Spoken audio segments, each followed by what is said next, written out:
Huh. Huh. Huh. Hello, I am Connor. Today, REMP is covering CZW, Higher Level of Pain 2002. Wow, how far we've come.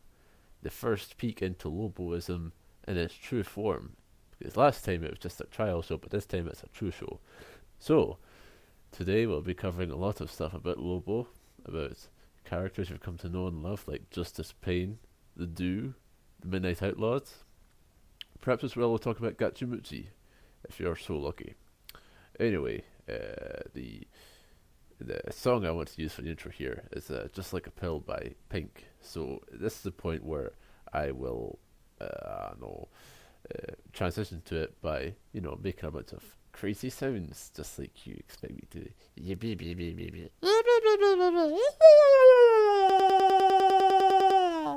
Open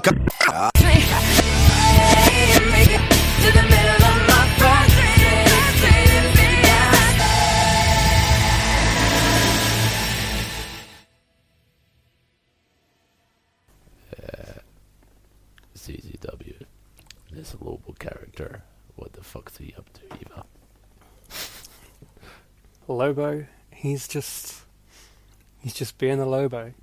That's all you can really say about him. It's true. Other than nice ass crack. He's lost his suit. We'll get to that later on. He's no longer got his big boy suit, his nice little job interview suit. He's just in.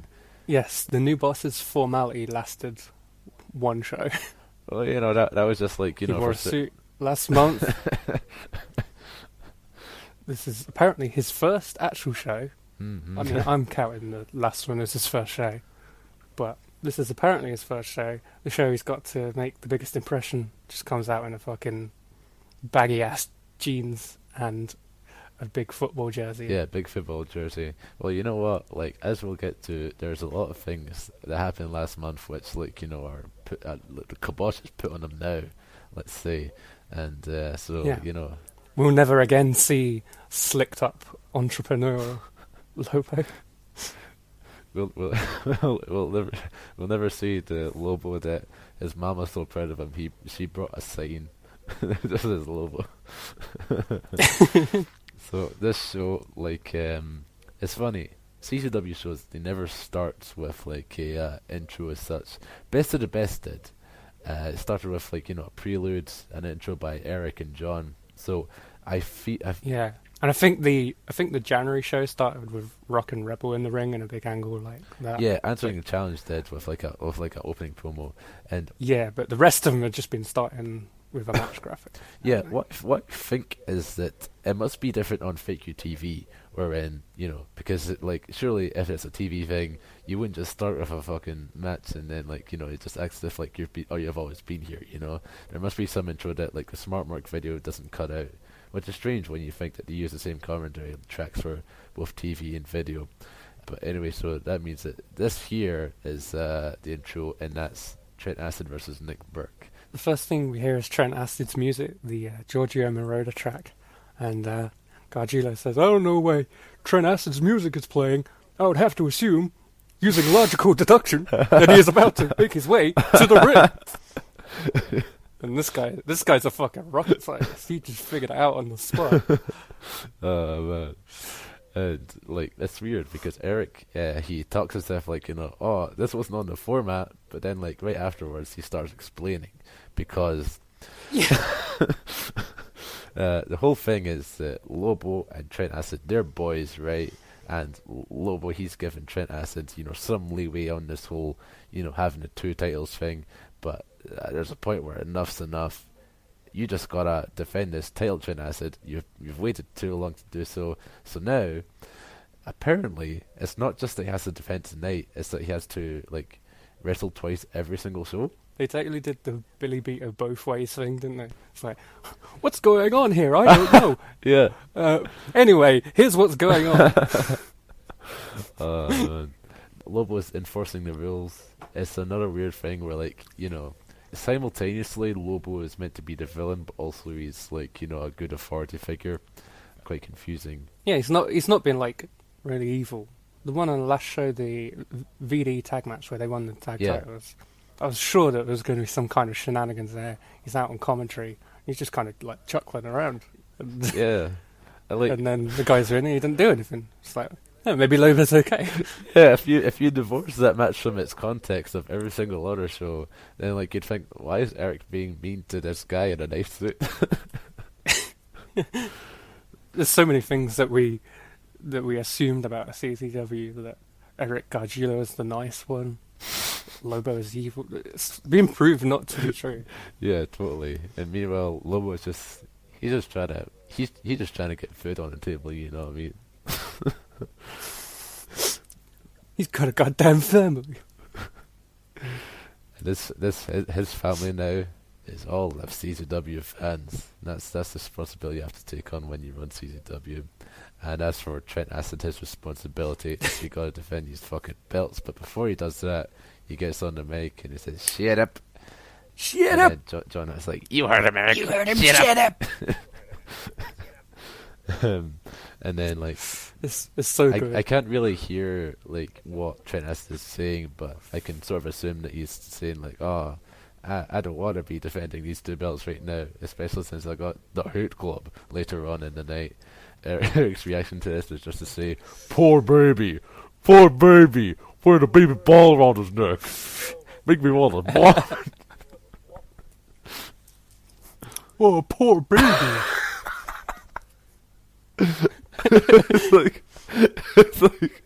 it's like he's commanding you to pour a baby. Poor baby, now.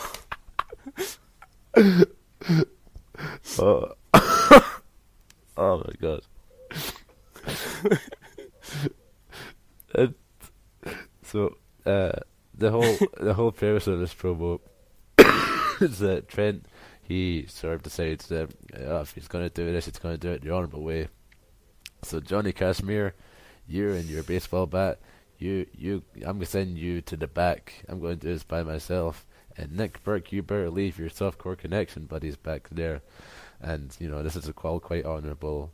And then Nick Burke's music hits. And while he's coming out, Trent Acid just like grinds on the ring announcer. For some reason, did you notice that?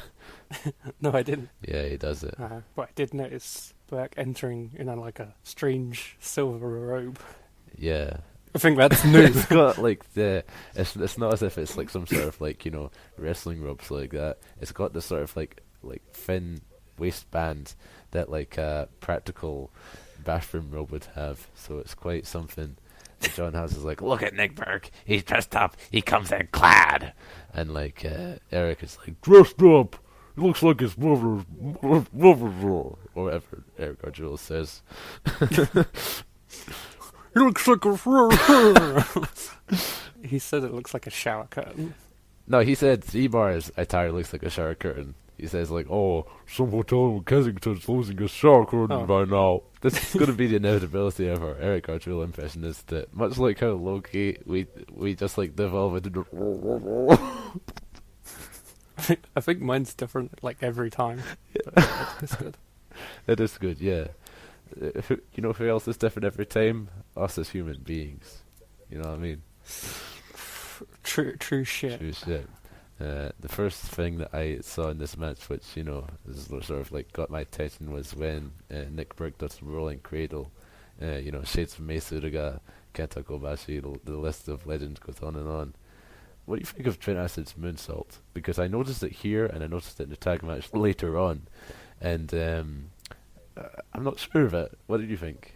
I haven't made any notes about the moonsault. What's notable about it? Well, I don't know. It's like Trent Acid is someone who's very light, as you can see, but it's like when you see him like attempt to rotate in the air, like he just suddenly seems so heavy, as in it seems like it takes such like force of will to propel him, and like it's sort of like more notable here because here he's doing a standing moonsault and it just looks as if he's taking a Lita bump, you know. Right, yeah. Yeah, he can do some shit, but he's not like the pure athlete sort of wrestler. Yeah, I suppose not. That'll be a difference in it. Aye.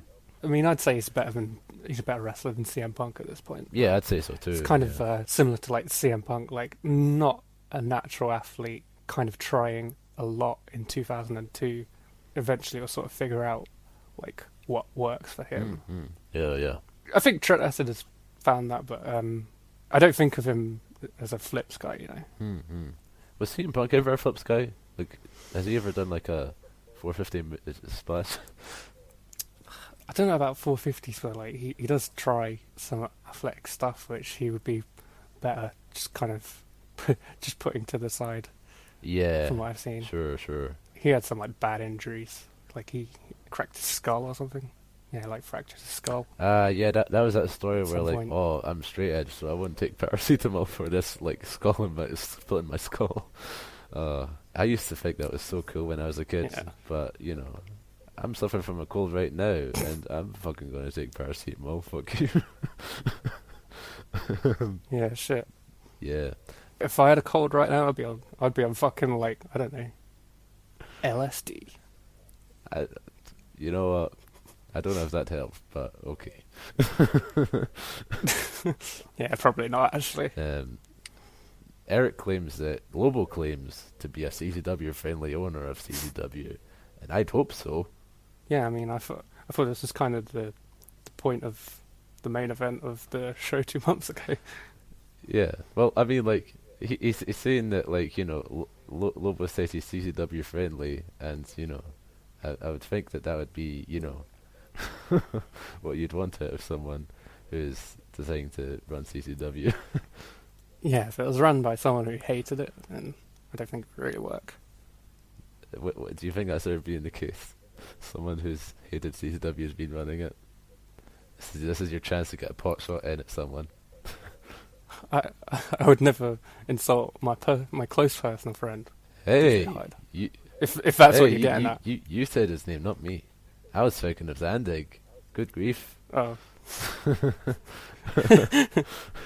Zandig doesn't hate CZW. He just wishes that everyone was him. Isn't that what all great wrestling promoters think? Yeah. So after this, there's a sexy boy pose by Trent Acid. He does like the gyrations, and then Eric once again gets just like furious at it, right? And then for some reason, he says this with like the most contempt you've ever heard in his voice. He says, "God knows how many women in this building he's impregnated." You know, as if that's a slight against him. At one point, Hitman, he says, "You could just sit here and talk about the good stuff, but you always want to talk about the bad stuff too." And I suppose you could say the same of our podcast. Well, we always got to talk about the bad stuff too. You know, this is an objective look at history. If we got to tell the whole history, the hometown courtier in Trent Acid basically calls him gay, doesn't he? He was sure called gay. Damn. And look, how many women a guy got to impregnate to not be called gay in this town? I tell you what, it's unbelievable. I'll tell you about something unbelievable is when they just decide to fucking randomly do a reverse suplex just right fucking out the ring. That was fucking crazy. Yeah. Excuse me, Trent Acid. Oh wait, no. Excuse me, Trent Acid. You got it. You've got like the, you know, it might change a lot, but you've got the better Eric voice.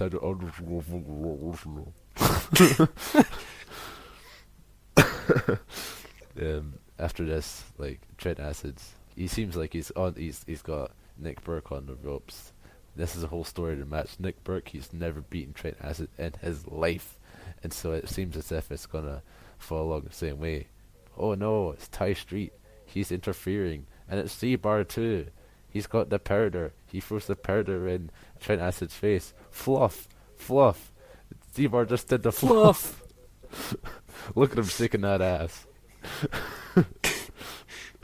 And then Nick Burke does a Burke driver to Trent Acid, and here comes Johnny Cashmere, and the thing he's wanting to do is break the pin up, but he doesn't really do that. He just sort of like, instead of pulling the ref out, he just sort of like tickles his shoe, and then like, you know, he's like, "Hey, what the hell? I'm gonna stop counting now." That was a strange near fall, which hurt a bit of the rhythm that they've been building up, I guess. But the finish is good. It's Cashmere comes out to help, and then Acid just delivers some nice Yakuza kicks to like everybody. Yeah. Yakuza kicks for everyone.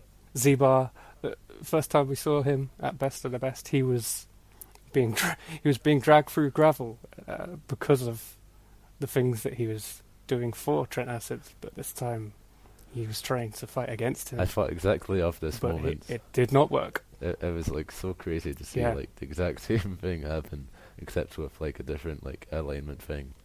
And so, so basically, the finish of the match then is Nick Burke. He seemingly has it. He's going to do that Burker set, but then Z-Barr is like, "Hey, whoa, let's do this in style, baby," and they're going to do the softcore solution, right?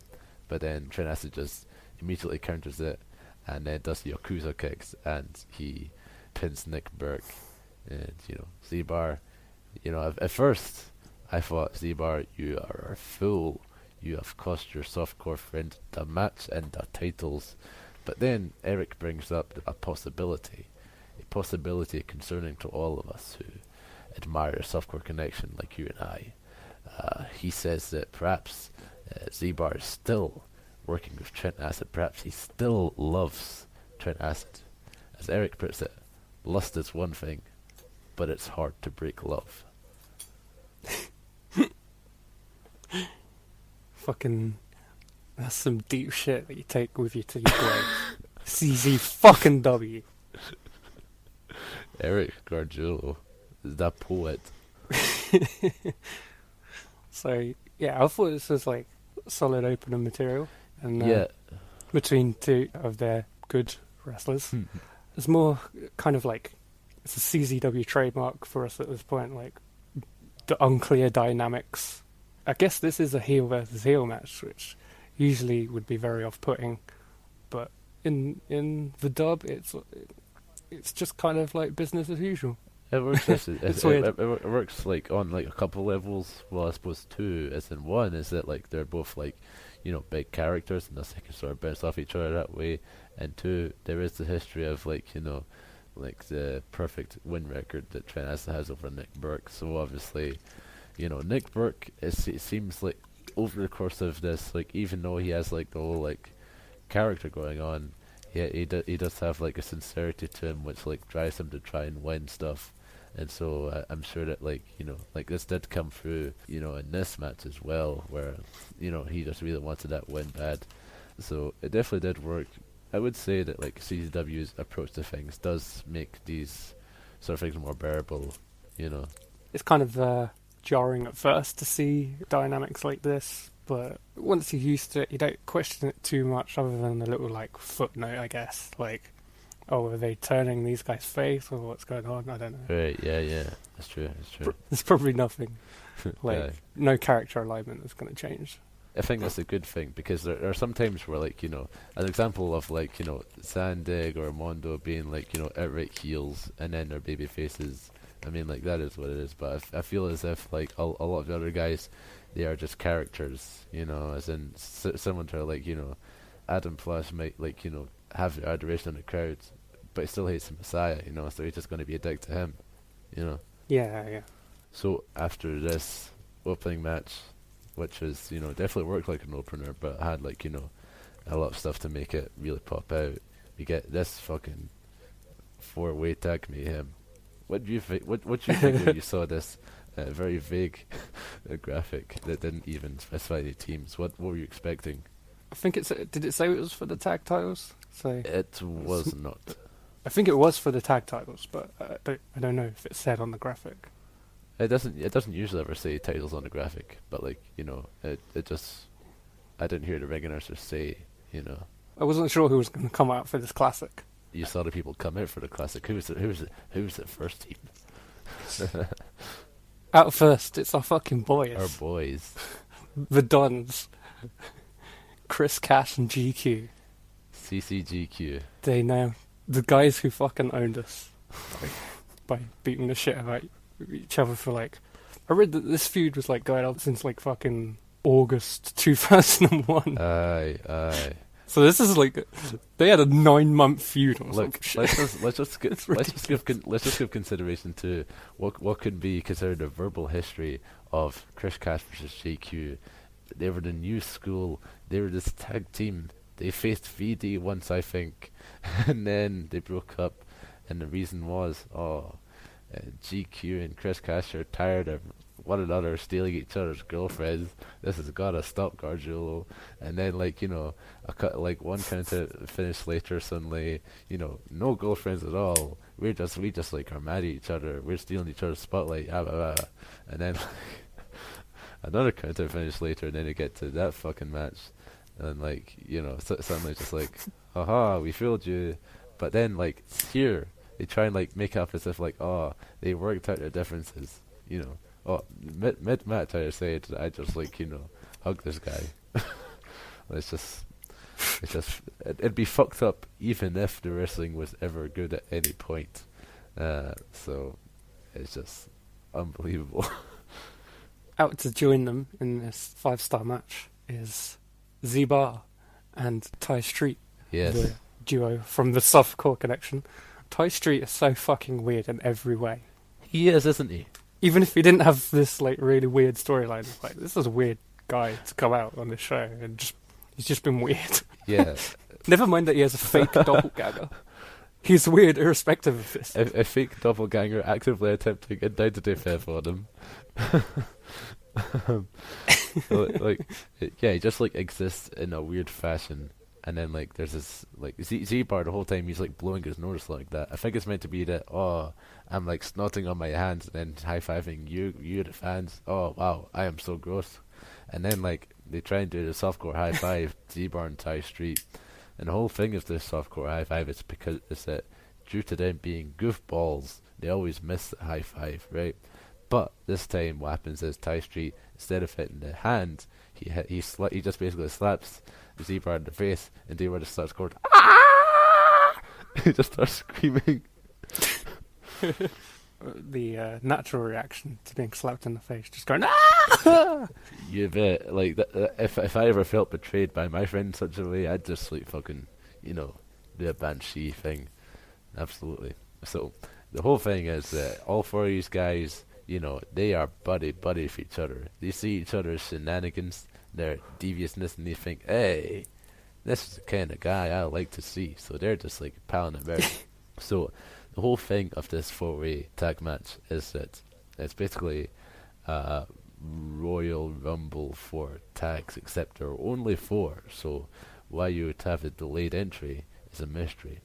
So this just means that for the first 2 minutes or so, they're just standing in the ring, perhaps sometimes hugging one another or whatnot, and then suddenly, oh my god, who is it? It's Yoshinari Ogawa! Wow! Wait, what?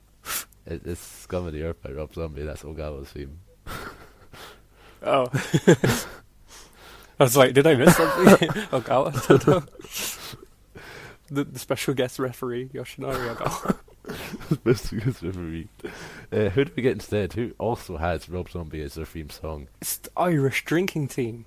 Oh, wow. Crystals and Ian Knox. Yeah. Knox Crystals. The most precious crystal of all. And, man, their performance here is a bit pathetic, isn't it? Mm. Yeah, the match starts off with it's a 4-on-2 at this point. The New School and the Softcore Connection duo teaming up on those guys, the drinking team. Mm-hmm. And the first notable thing is the chair shots, really. Ty Street and Z-Barr dish out. Yeah, Eric's really mad at him for doing that, because apparently softcore means that you're not hardcore, and thus you can't use chairs, but I don't know. That just seems a bit weird. The New School, who can claim to be hardcore, and thus, Eric's okay for use of chairs, what they do is they do a concerto to, I think it's Ian Knox's ankle, where instead of doing a concerto, it's a frog splash thing, right? Or where the ankle is jammed between 2 chairs, and apparently this breaks Ian Knox's ankle. He doesn't really sell it though. He doesn't go he just sort of goes he just continues lying there.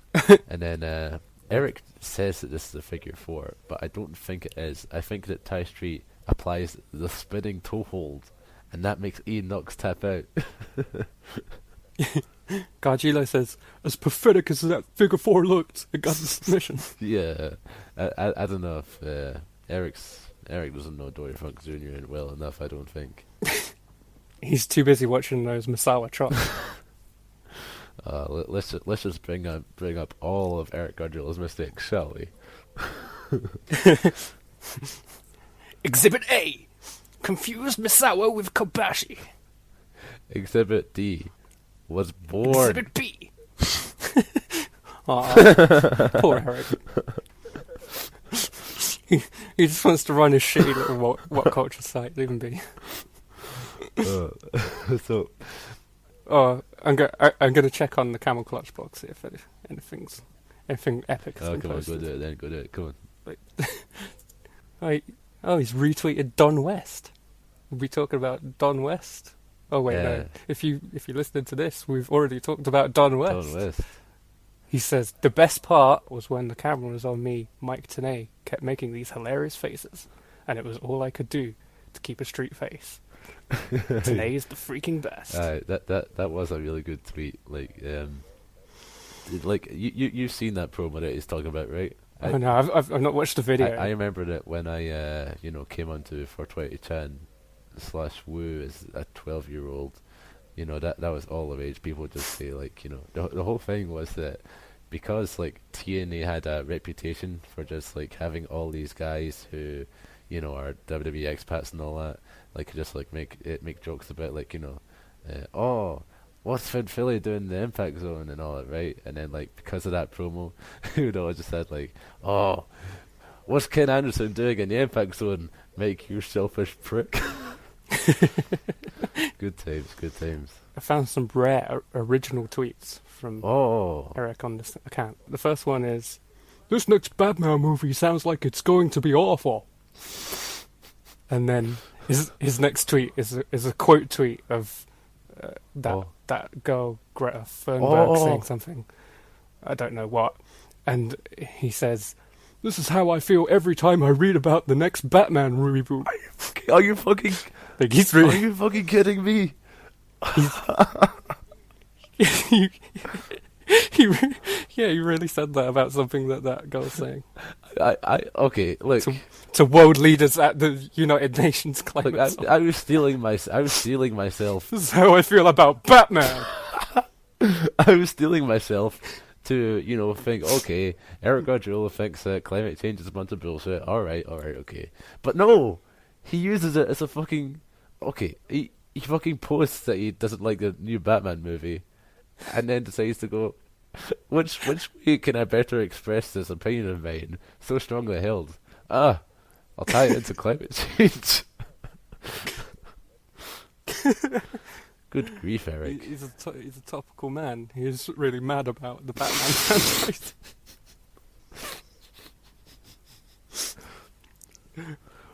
Batman doesn't kill, by the way. Batman cripple hoodlums. Batman perform psychological torture mythical deities. But Batman doesn't kill. That's not annoy Eric Gardula. Hey, you say that Ice Cap's Melon? I'll tell you what's really button. My patience with this freaking franchise over here.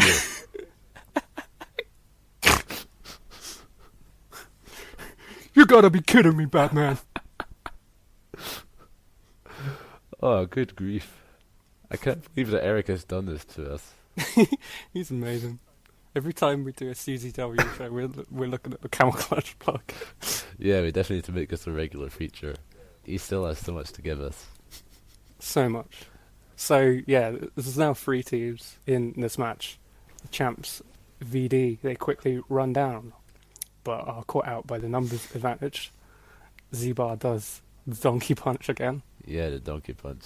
Their comeback is fucking, ambitious, I'd say, because after the donkey punch and all this sort of stuff, what happens is New School and the Softcore Connection, they both say, okay, these guys are down, let's all raise our arms, make sure our arms are links now, and they have a appropriate crevice through which someone's head can peek through, so as to lift us for a Saito suplex. Oh no! Quadruple Saito suplex, unbelievable.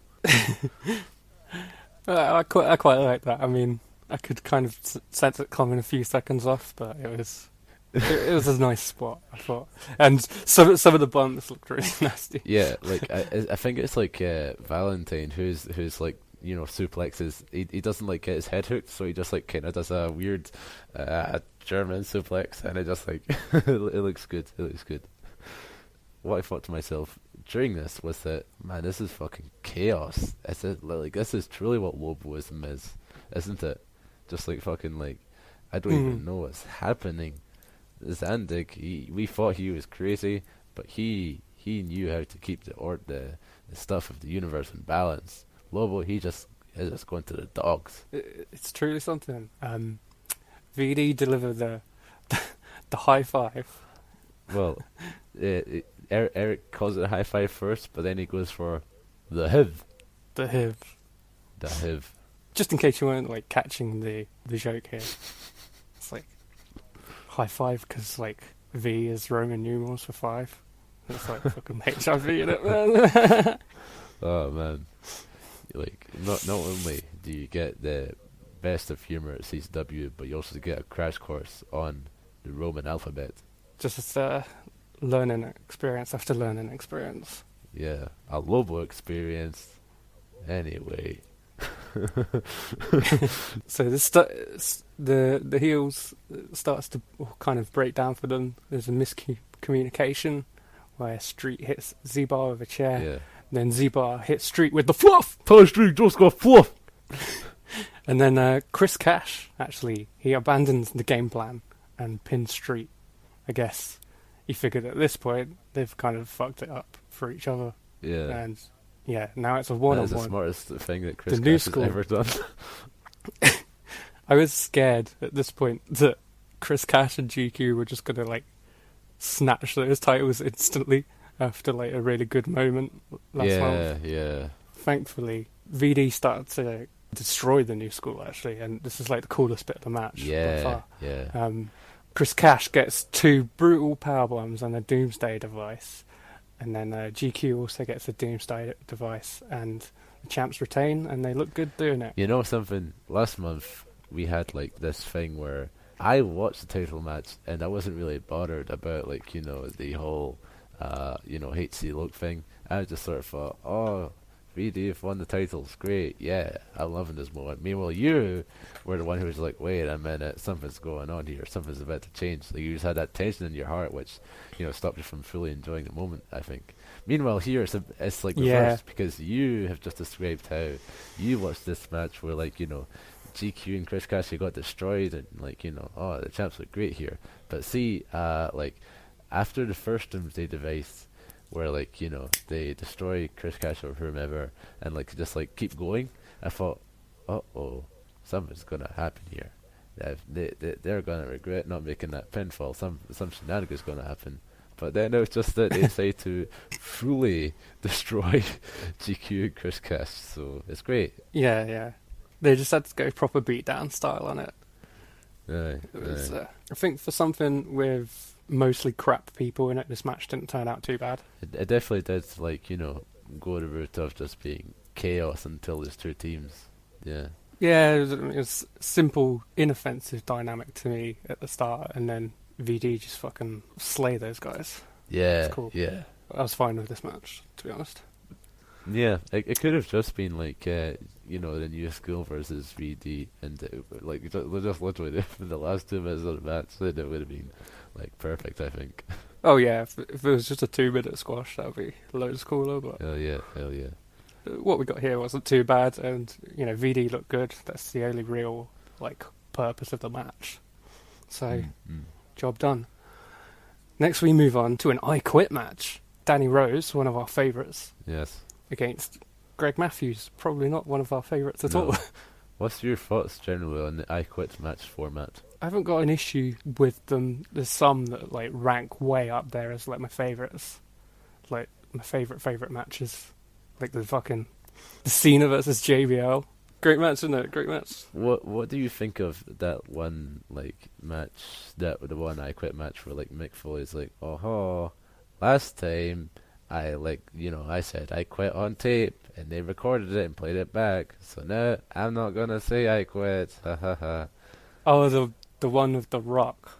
Yeah, it was based off of one of Right. Rock, but then like he had this one of Ric Flair, where in the build-up he was like, "Oh, I'm not gonna lose this IQUIT match." Oh, yeah, yeah. Yeah, because, that was the finish of the Rock match in, like, 99. That's a good match, but the finish is, like, yeah. What did you And think then, then of like him trying to play off it in like 2006?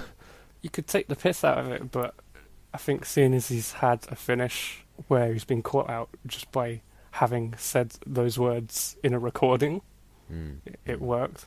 But, I mean, that was a silly finish that they probably shouldn't have done in 99. So it goes both ways, I guess. We're talking about WWE I Quit matches with the fucking best production available and great sound. We can hear everything. Not the case here. We've not covered one on the independent scene. Ah, that's true. And we can't really hear most of the in-ring promos, so we can't really hear what these guys are saying when the microphone is put up to them either. Yeah, definitely. Like it basically is just like the ref will decide when the match ends. Yeah. And it's the ref makes some interesting decisions that I'll get to later. it's good that you mentioned that this is an independent I Quit match. Like that's implying about the quality of the microphones, because this is the part where the mics they stop working. Like Danny Rose comes out and he gets a promo going where he's like Greg Matthews. Gargiulo is still fucking livid about Gargiulo is Rose fucking, putting Tough Enough down. just fucking furious about it. He's like, "Oh, I can't even get voice work. Make me want to vomit." This is probably the angriest I've ever heard of Eric Gargiulo. It's fucked up. The way he's able to just produce that like fucking rage on like cue it's concerning. Is his best. It's his best trait and concerning. Yes, his sound gets fixed, and he says, "Harvard Chris, come and get your ass kicking." Yeah, he just sort of gets to the point. Yeah, he's confusing him with Chris Nowinski, and I think he calls him Josh as well, like Josh Matthews. Yeah, well, good jokes here. Good jokes. So Greg comes out and Tough Enough humor. Yeah, it's a cool touch for people who viewed MTV in the afternoon. So Greg comes out. He has his own mic, but it's not to cut no promo.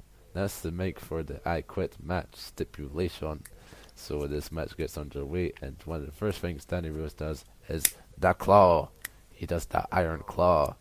Fritz von Erich. The claw. The claw. The claw. When's the last time you ever saw a claw, Eric?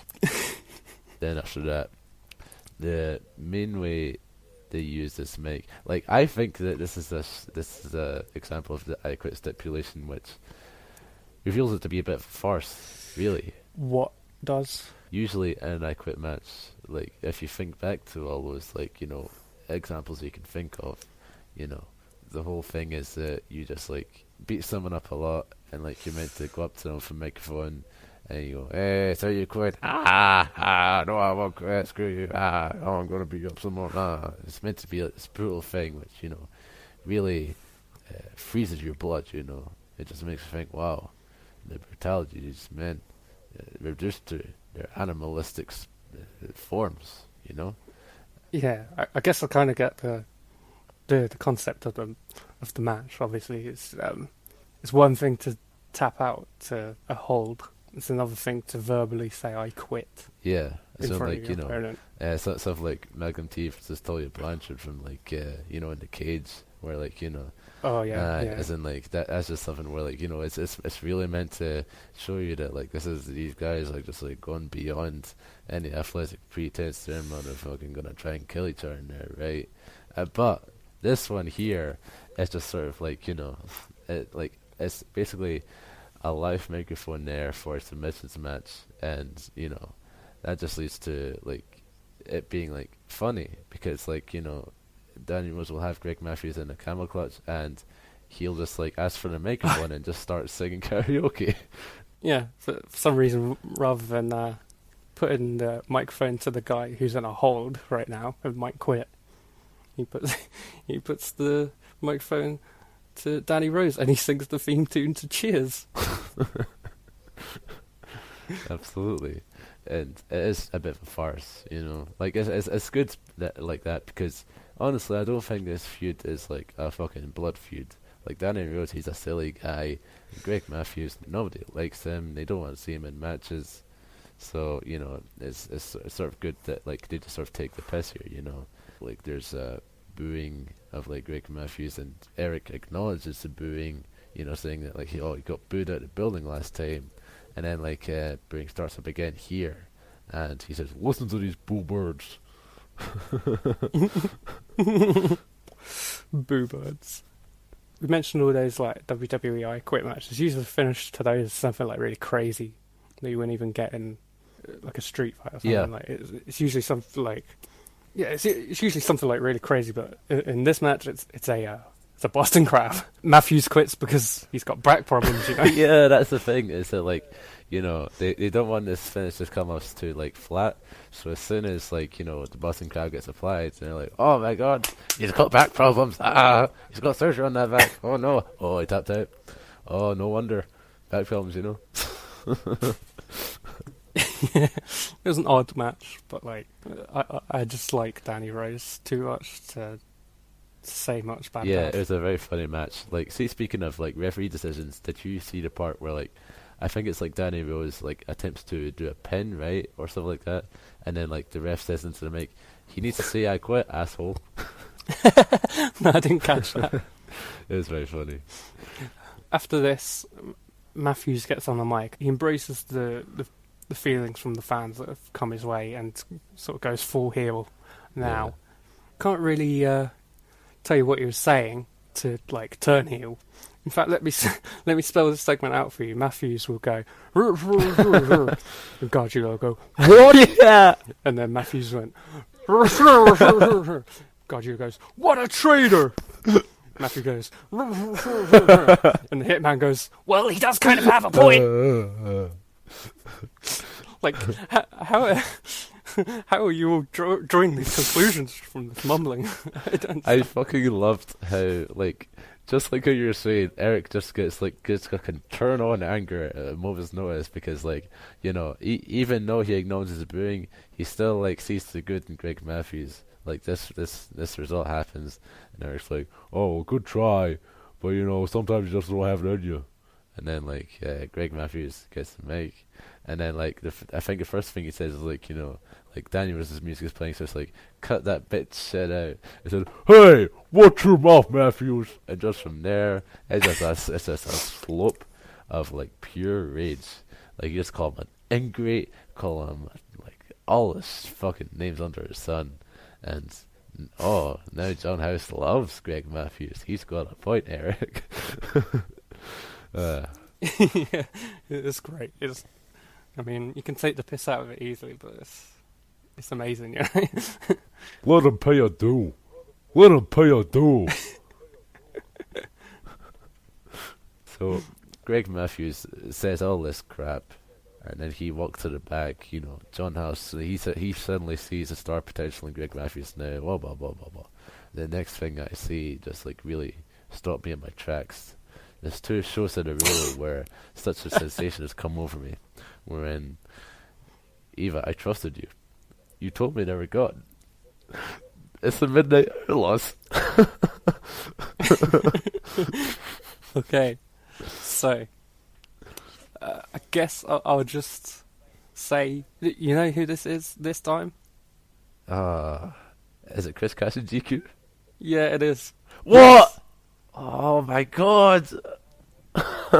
So yeah, that was me saying that the Midnight Outlaws would never come back. That was me looking at the Briscoes Cage Match page and, oh right, they stopped using that gimmick. Yeah, so the Midnight Outlaws are gone in my mind. But are they? Or are we just gonna now get double doses of Chris Cash and GQ? Just for the fucking sake of it. Oh my god! Oh my god! Like this is a gimmick that's not even like. It doesn't even have a purpose. Like its purpose was because Mark was too young. I think Jay was as well to work in Pennsylvania.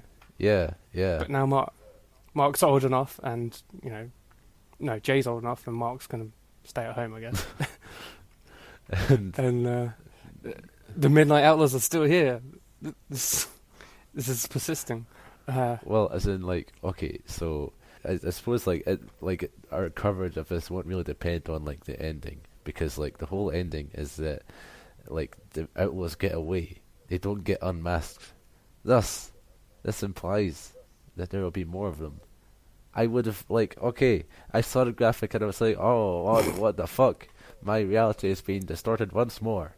But then I think, okay, this is just two other guys. Perhaps Chris Cash and GQ, haha, what a funny joke that would be, and not a horrifying reality. And okay, this is just a revenge match for the angle that they used to write off the Midnight Outlaws, and then everything will be okie dokie. But it's not okie dokie. It will never be okie dokie again. Just double dosing that shit on us. Chris Cash, GQ. That news go. So the Midnight Outlaws, they're the first to come out, and you know, there is evidently a change in body here for Kenny and Keno Murdoch. Eric says that it looks like Kenny missed a few weeks in the gym, and then, you know, John, he really comes along to make Eric feel like an asshole, because like he goes, he's a sick man, Eric. He just got a slight case of anorexia. Jesus. Like, why would someone be allowed to wrestle under this condition? Yeah. So this starts out with Jay and one of the outlaws. I think it was actually like the outlaw that would have been Mark. And they do this mirror spot. Yeah. It's like, oh, we're doing the same thing. They do a mirror match. I was actually amused by that, even though you get the timing wrong. But that was the Mark Briscoe. I was furious about that. It's the Mark Briscoe. It's in the black. Well, the Jay Briscoe was the one in the hey, red. You know what I'd tell you is that if you care so much about the distinction between the Murdochs, you're the real Mark. Yeah, I guess that was me just fucking owning myself. But, Yeah. So, by caring remotely about this fucking bullshit.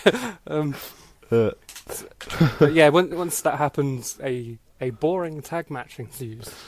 There's this part where Ruckus comes in and like John House is like, you know, saying all that about, you know, like, you know, oh, Ruckus, he's overweight, he's eaten a bunch, and then like Eric jumps to his defense, and then John House is like, have you ever seen Eric Ruckus eat? And like Eric responds by saying, yes, I have. He's an honourable man.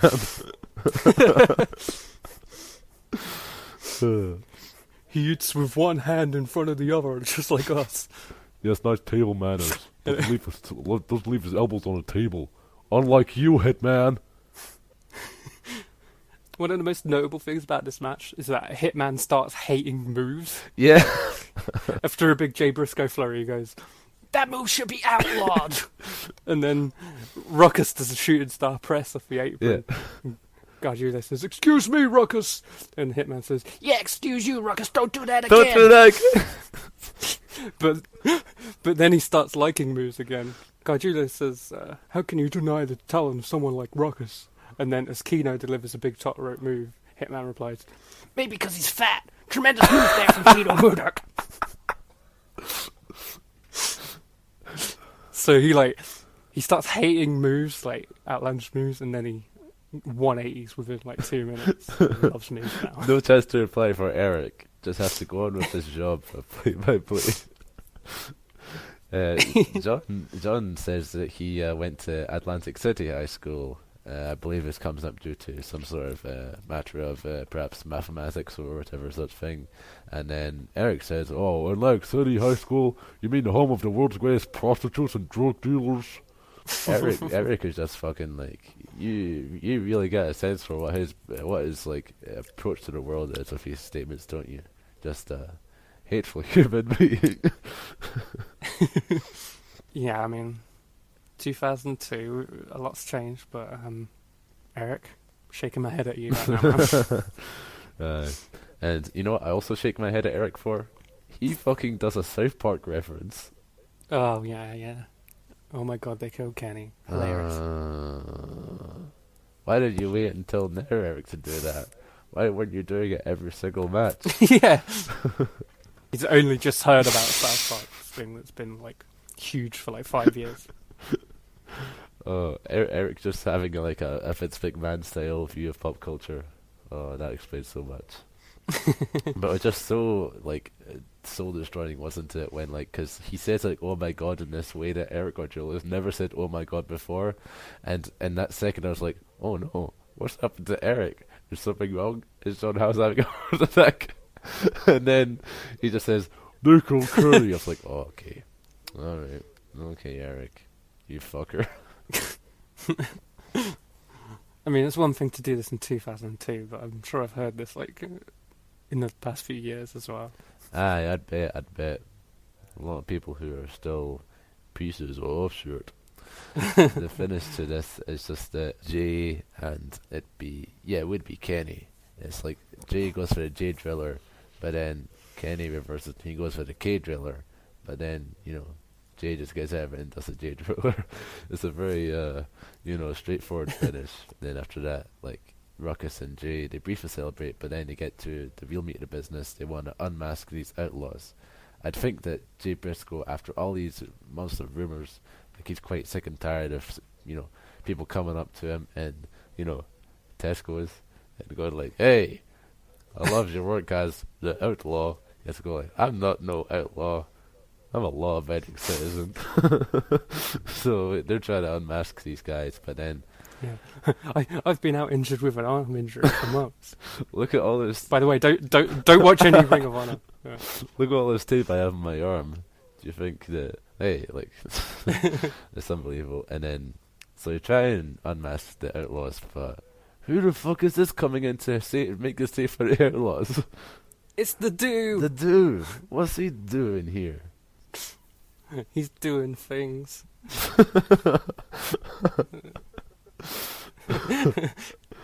Whoa. So yeah, he stops the outlaws getting unmasked, but then Mark Briscoe comes out to beat up the dude, and they're saying that Mark is now 18. Mark is now 18. He can compete here legally. He's here legally, yeah. I'm not even sure that's true, because you can't compete in Ring of Honor until they move to they do a show in a different city to usual, and he works there, and he doesn't start becoming a regular until like 2003. Right, so I'm not even sure if he is old enough. Like they might have got him a fake ID as well. Oh, like Zandig's just doing everything to get these guys working. Zandig is definitely given helped someone get some fake ID before. If you doubt it's in your mind, I don't even know. Zandig, you fucking. You're a legend, mate. Mark comes out and he punches that dude, and Eric is just suddenly goes a bit stupid because it's like, oh, but if Mark Briscoe is there, and Keno Murdoch is there, and Jay Briscoe is there, and Kenny Murdoch's there, who are the outlaws? But Jay's been there for roughly 10 minutes beforehand, so why is it that? Did you think that Mark Briscoe was still under a mask there? I guess they must have done. There's a weird thing to do to a non-wrestler here, where they set up a table on the top rope as a platform. Yeah. And they get the do up there, and they deliver a big binary driver through another table. Holy shit! Yeah. Eric, while they're setting us up, because it takes a long time, they have a lot of time to talk, he just says, "We're gonna kill him! We're gonna kill him!" They say that Mark is legally part of CZW, and if I were CZW, I would not say this, because that then means plainly that before he was illegally part of CZW. CZW has broken child labour laws with their employment of Mark Briscoe. Yeah, they were fucking killing each other, yeah, June 2001. So it's fucked up. It's fucked up. And then Lobo comes out. Speaking of the devil, Best of the Best is coming up soon, and he's saying that, oh, guys, I've got all these juniors from Japan, Mexico, as well as the United States. So I'm sorry, but we've only got room for one Briscoe. And so we're going to figure out which Briscoe that is tonight. So it appears that Briscoe Civil War #2 is set for tonight. After the intermission, it's for the best of the best spots. However, does it happen? It does not. Oh, This kind of merges into the next match, and it's quite odd the way that this has been done. The Briscoes go back, and then the graphics show straight away Briscoe versus Briscoe, and it's them entering together. Hitman actually boos the Briscoes. It's just like, yeah, it's really great. I hate the whole Briscoe family, Eric. Then, for some reason, a doctor comes out, and then Rockin' Rebel is out there, and he says they can't wrestle tonight. So this is just this is heel authority figures overruling over heel authority figures. It's very strange. As in, like, the whole thing is that apparently during the table spot, like, I think both of them, to some extent, cut up their arms, and so they're like, this is too much. And given that they have a whole angle for it, I don't think this is a shoot. I think it's a work that, like, maybe commentary tried to make credible by referring to a legitimate injury. And it's a bit weird because, like, okay, so this is about, like, late April, this show is, right? June is when the best of the best happens. Are you telling me that we can't just run it on a May show? If we're going to have this, like, Briscoe contendership thing, it's a great idea. Like, why couldn't you just, like, why can't you set it up for next month? They've already wrestled, and then immediately this guy's out there going, they can't wrestle. It's weird, because, like, what do they want from the viewer here? Like, they want us to go, like, Lobo's booked the Briscoes to fight each other, and only one can make it to best of the best. What a dick! And then Rockin' Rebel comes out and, like, nullifies that. And it's like, Rockin' Rebel, what a dick! We wanted to see them fight each other. Like, I don't understand. Yeah, it is a bit weird. As in, like, I don't know. Like, it's just like strange. And then there's not really a real end to the segment. As in, like, Jay and Mark, they're both very mad about this. They're very pissed. But then, like, they're not allowed to really do anything about it, because here comes the Messiah. He's read the internet. He's heard the rumors. And then, like, he comes out, and, like, the first thing he says is, like, he like, just goes, "Hey, Briscoes." I sort of thought he was going to, like, I don't know, put him over, so like that, like, say, tough luck there. But he just, like, get out.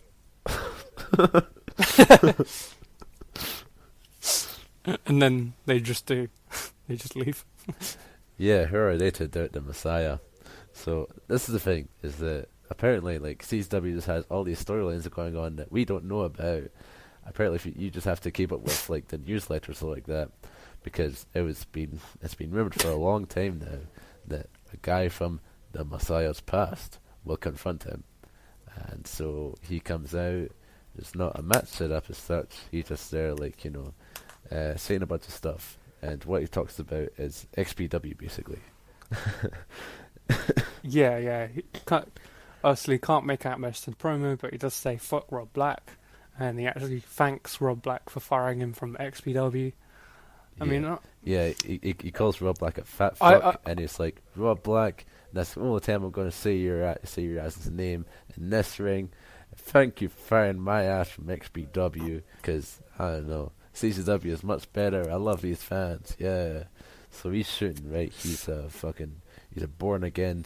I've decided, right, once we get past June, so we're halfway through 2002, Right. Once we get past June, we're watching an XPW show. Oh, from, like, Messiah era XPW, or just, like... I was thinking the one I had on my hard drive for, like, 4 years now. Okay, but, yeah, that's right. It's an important promotion. It's not held up historically in that people still, like, watch it earnestly, but it's a talking point. It keeps coming up. Yeah. I think we should we broach need it. to see how fat Rob Black is. Yeah, so, like, this whole thing is apparently, like, okay, like, here's the thing. Messiah looks like he's just, like, having a nice day. He's, like, quite a handsome guy, and, like, he's just looking like he's, like, just, like, all good. But Eric suspects that Messiah is paranoid and perhaps even schizophrenic about this confrontation coming up. Wow. And then mental health expert. Could you imagine like anytime you went to like a psychologist, it's just like fucking Eric there. You tell him about some like traumatizing experience from your past, and he's like, "Excuse you." No, like imagine like you start telling him about like this is the reason why I act out in school, and then like he just goes, "All right, enough already. Your time's up." So the confrontation is imminent, and he's just waiting in the ring. He's like, "Oh, I guess while I'm waiting here, I'll tell you the reason why I'm fired from XPW." And everyone's like, "Oh, yeah." He's gonna. Yeah, everyone already knows. So he's like, he's about to tell everyone about some sex that he had. Yeah, and everyone loves it. Eric is like during the interruptions happen here. He's like, "I just don't want to hear why he got fired." Yeah, but then Adam Flash comes out, and this is hilarious. He says, "Hey bitch, wanna have a ladder match with nothing hanging from the ceiling?" And Messiah's like, "Sure. One thing though, how about we make it a barbed wire ladder match?" And then Adam Flash is like, and Flash says, "You want barbed wire? All right, I'll go get some, bitch." just an amazing like exchange there. It's legitimately awesome, and like Adam Flash also says, like this is how. Okay, I'm still gonna assume that Zandig is pulling the strings at this point. I think that's safe to assume. This is how Zandig thinks people speak to each other. Yeah, and it's just like akin to like you want to have a ladder match with nothing hanging from the ceiling, just a ladder. How about we make it a barbed wire ladder? Okay, bitch. I mean, it's like if you ever watched that like one gay porn where it's like hey buddy, I thought you got the wrong door. The Lyric Club's 5 blocks down. Fuck you, little boy. Get out of that jabroni outfit. Seriously, it reminded me of that. I've not seen that particular gay porn. I'm sorry. Well, yeah, it makes me gay porn. That's the important thing. so yeah, and then like the first thing that Adam says was he's like, "Oh, hey Messiah, I'll tell you why you got fired from XPW. It's 'cause you suck, bitch."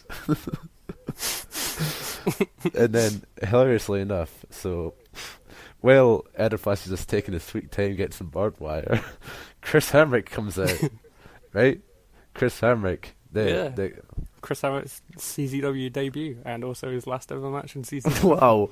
All amazing. I was about to ask about that. So, Confederate currency, Chris Hamrick, Yeah, he's famous for the Chris Hamrick. Yeah, he's famous for falling. Basically, it's the it's the thing where you shoot yourself out of the ropes and just take a sick back bump. Yeah. Hilariously enough, someone like Welly's like, walking out, like you hear someone just screaming at the top of their lungs, "That's Chris Hamrick! Oh my god!"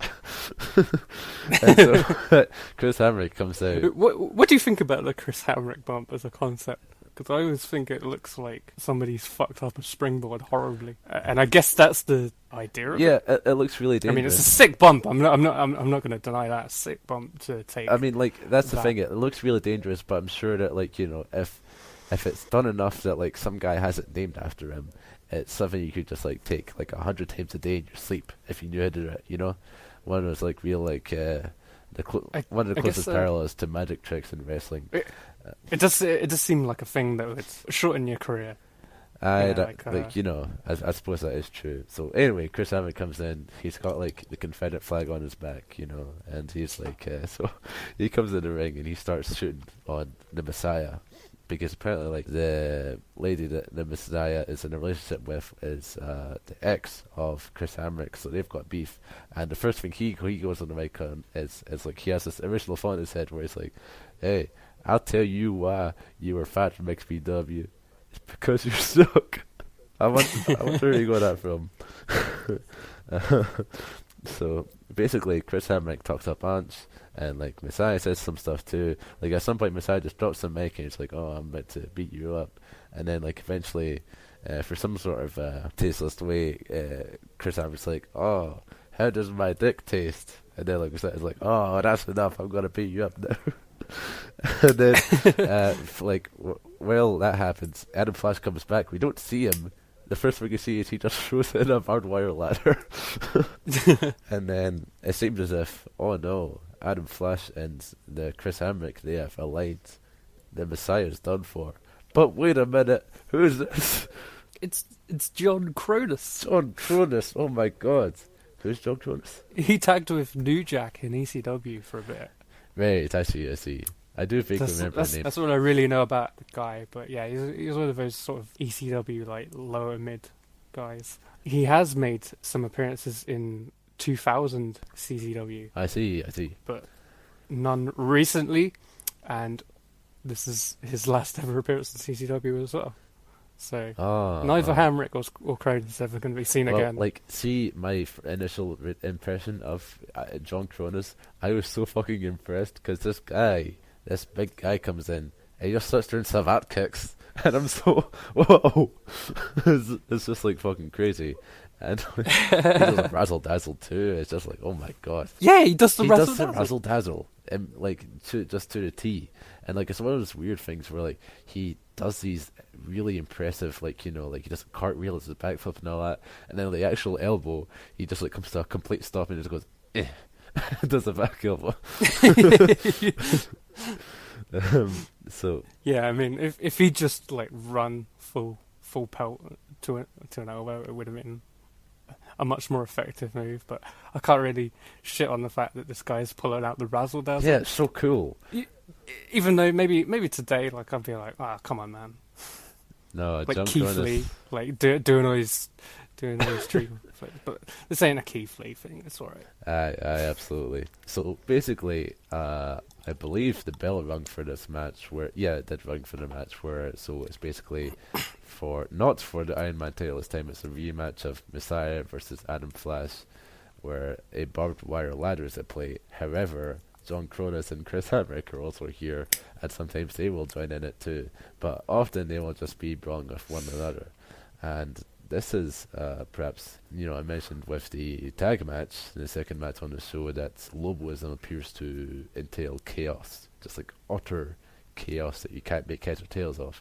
And in that case, it was a bit disorienting. But here, this was fucking awesome.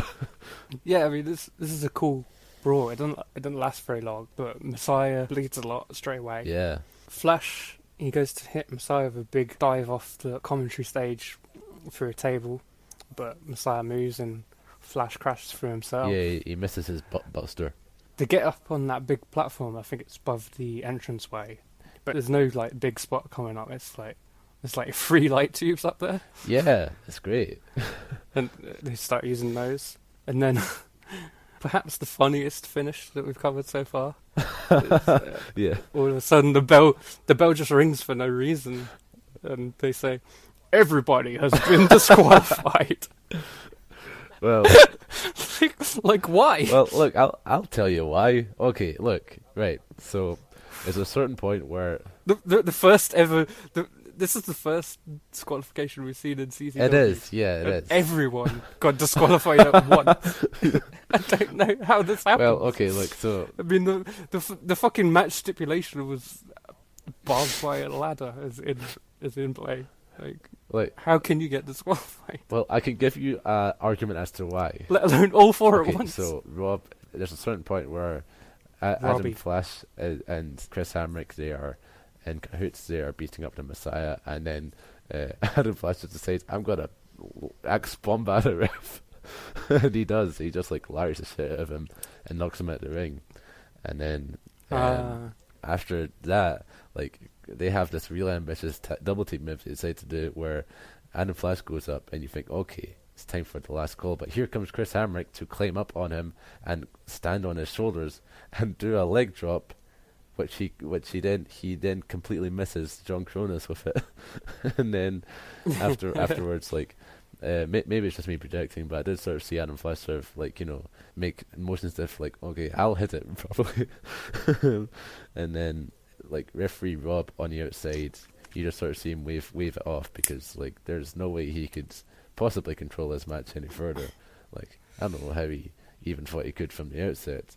So basically, he could have disqualified Adam Flash's team. Well, I mean, since he delivered the move n- rather than everybody at once. no one leaves a scenario with clean hands, Eva. You know. I guess not. I guess not. So yeah. So then after this, Everybody gets disqualified, and they chase each other off to the back. yeah, they're off to. Eric, what just happened here, Eric? Eric, what just happened here, Eric? I fucking loved this. It was great. Just like basically like a huge brawl without any real purpose, and you know, I don't even know if like you know Chris Hamrick was meant to be the guy from Messiah's Past, because they just sort of say, oh well, Adam Flash is from Messiah's Present, and here's also Chris Hamrick. So I don't really even know, but it was great nevertheless. And after that bit of chaos, then we've got the dividends of Lobo's decree, because now Trent Acid is doing double duty. Oh my days. Oh my days. So, the match is the Backseat Boys versus the Hate Club. The commentary say that Nate Hatred tore up a hotel room in Japan when he heard about the attack on Gage, but we saw him find out when he viewed the Monday Night Raw mini screen last month. This is fucked up, because see when and then he just left. He didn't even see that. See when the attack happened, Eric was like, "Oh, I bet Nate Hatred is like, oh, he's tearing up a Sapporo room right now," and then it gets to the show where he finds out, and he's in the ring. He's not in a hotel room, and as you say, he's not that mad about it. And then here, Eric just says, "Oh, that quip of mine was so smart. I'm just going to pretend that it happened." And so this here is a match for the CZW Tag Team Championship #1 contendership. The Backseat Boys, the former champions, versus Hate Club, the champions who have been denied a rematch shot. So it's two very viable contenders.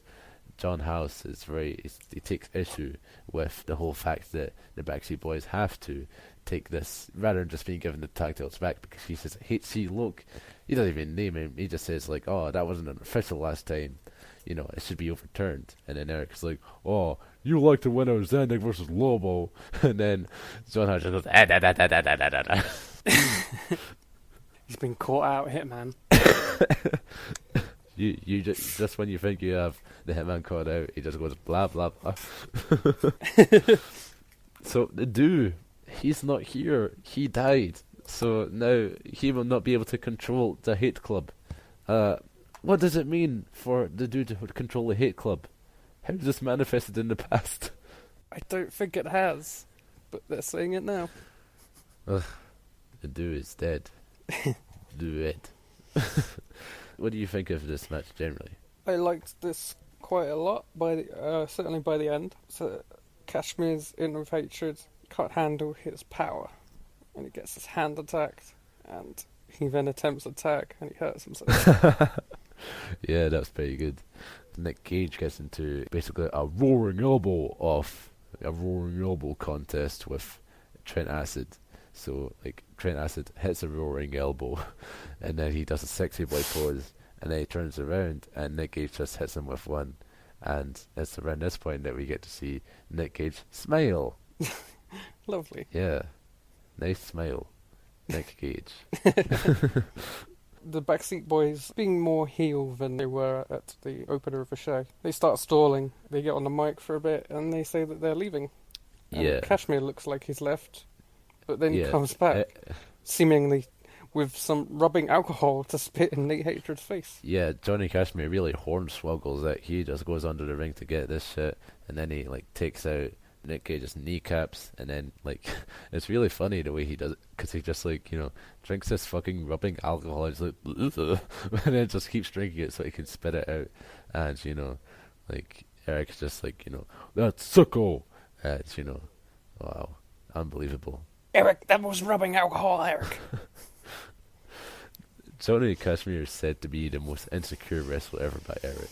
And John House and me too, we go, what are you talking about, Eric? He says, you know what I'm talking about. What do you think that could mean? Maybe he exaggerates the size of his penis. This was actually my first thought When as he's well. So it just made me imagine that, like, you know, Eric Gaudio is just like, you know, being in a room with naked Johnny Kashmir and just be like, That's not 6 inches, John.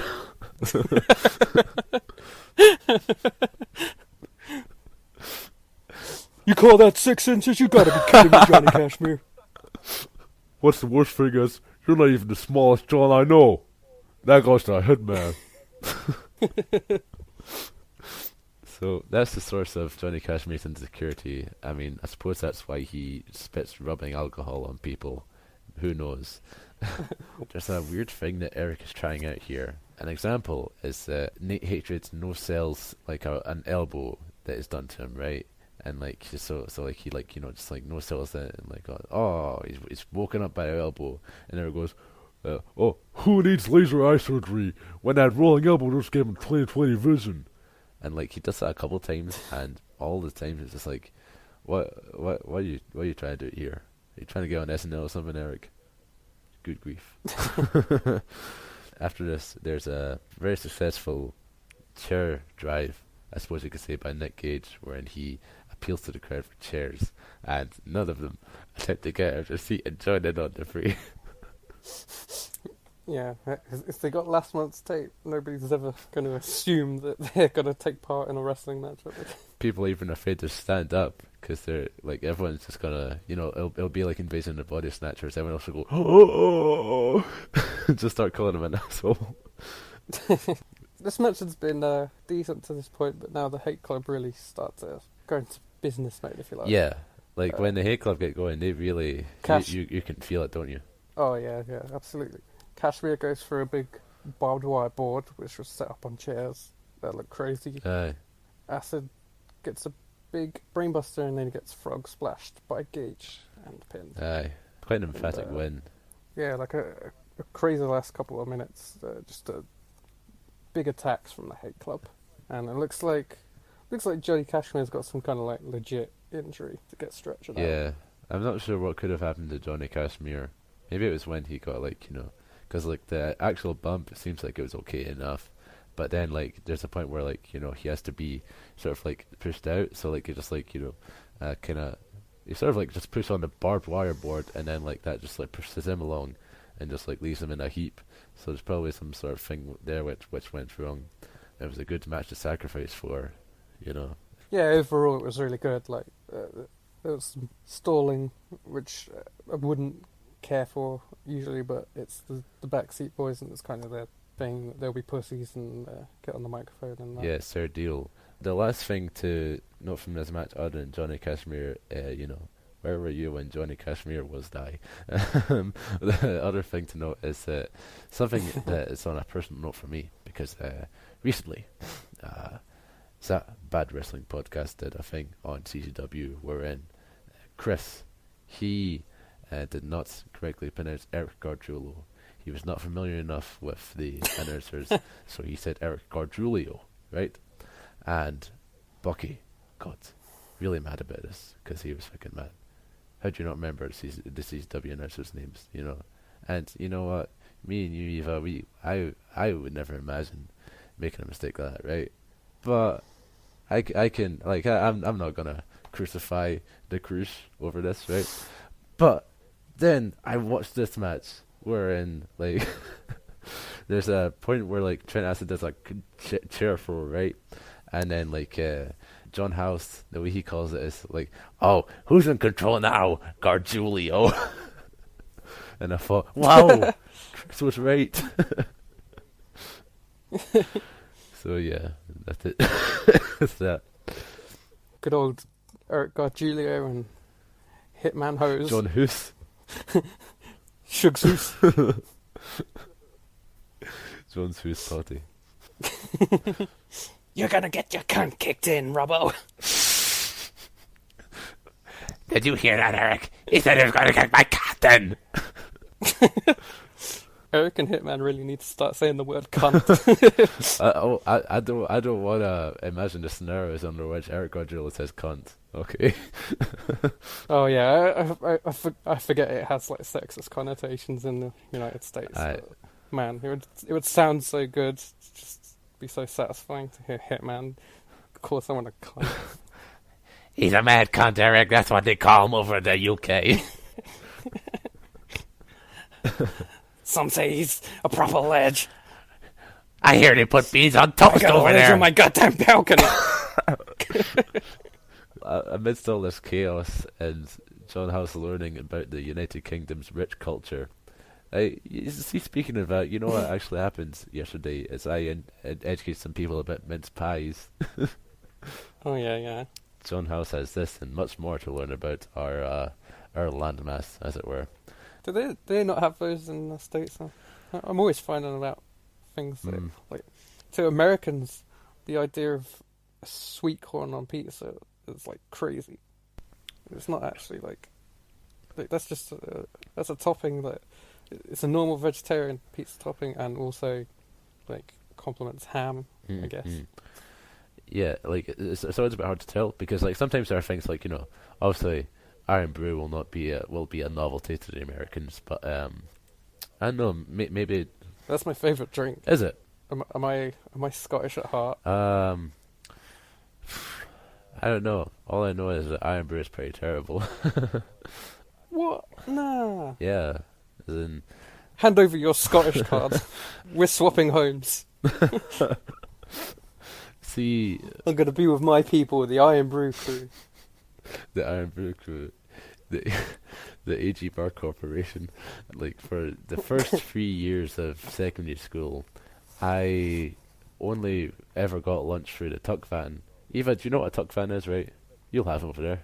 Yeah, I think it would be called like a tuck shop. Right, a tuck shop. But we had like an ice cream van which would come by, like, same place, same time, every single day at school. And I would go down there. It was horrifically unhealthy of me, because I would never actually eat in, like, the cafeteria. I would just get, like, fucking a pack of crisps, an iced yum yum, and a wee brew. A wee brew is a smaller version of Iron Brew, which utilizes the colloquial Scottish term for little, which is wee. And so it's not made out of piss. Well, you know, if you tasted it, you'd think different. But then, like, the thing I remember is that I would not be able to finish, like, the wee brew in time for like, you know, and the time constraints of lunch, and thus I'd keep it in my bag. And I remember that, like, when I came home and then took it out of my bag to finish it, like, it would start, like, being sticky, you know, like the way that Iron Brew apparently degenerates is by, like, solidifying. Wait, you put an open can in your No, bag? it's a bottle. Oh, No, okay. no. Like, do you think they have, like, small cans? They're called wee brew. They have small cans. They have small cans of, like. Not I for see a them wee brew. sometimes. I used to get them as a kid before I could, like. I used to see the little tiny cans, and I used to get them as a kid before I should really be, like, Not for drinking full cans. not of for a wee brew. Away with your nonsense. Not in my country. Okay, fine.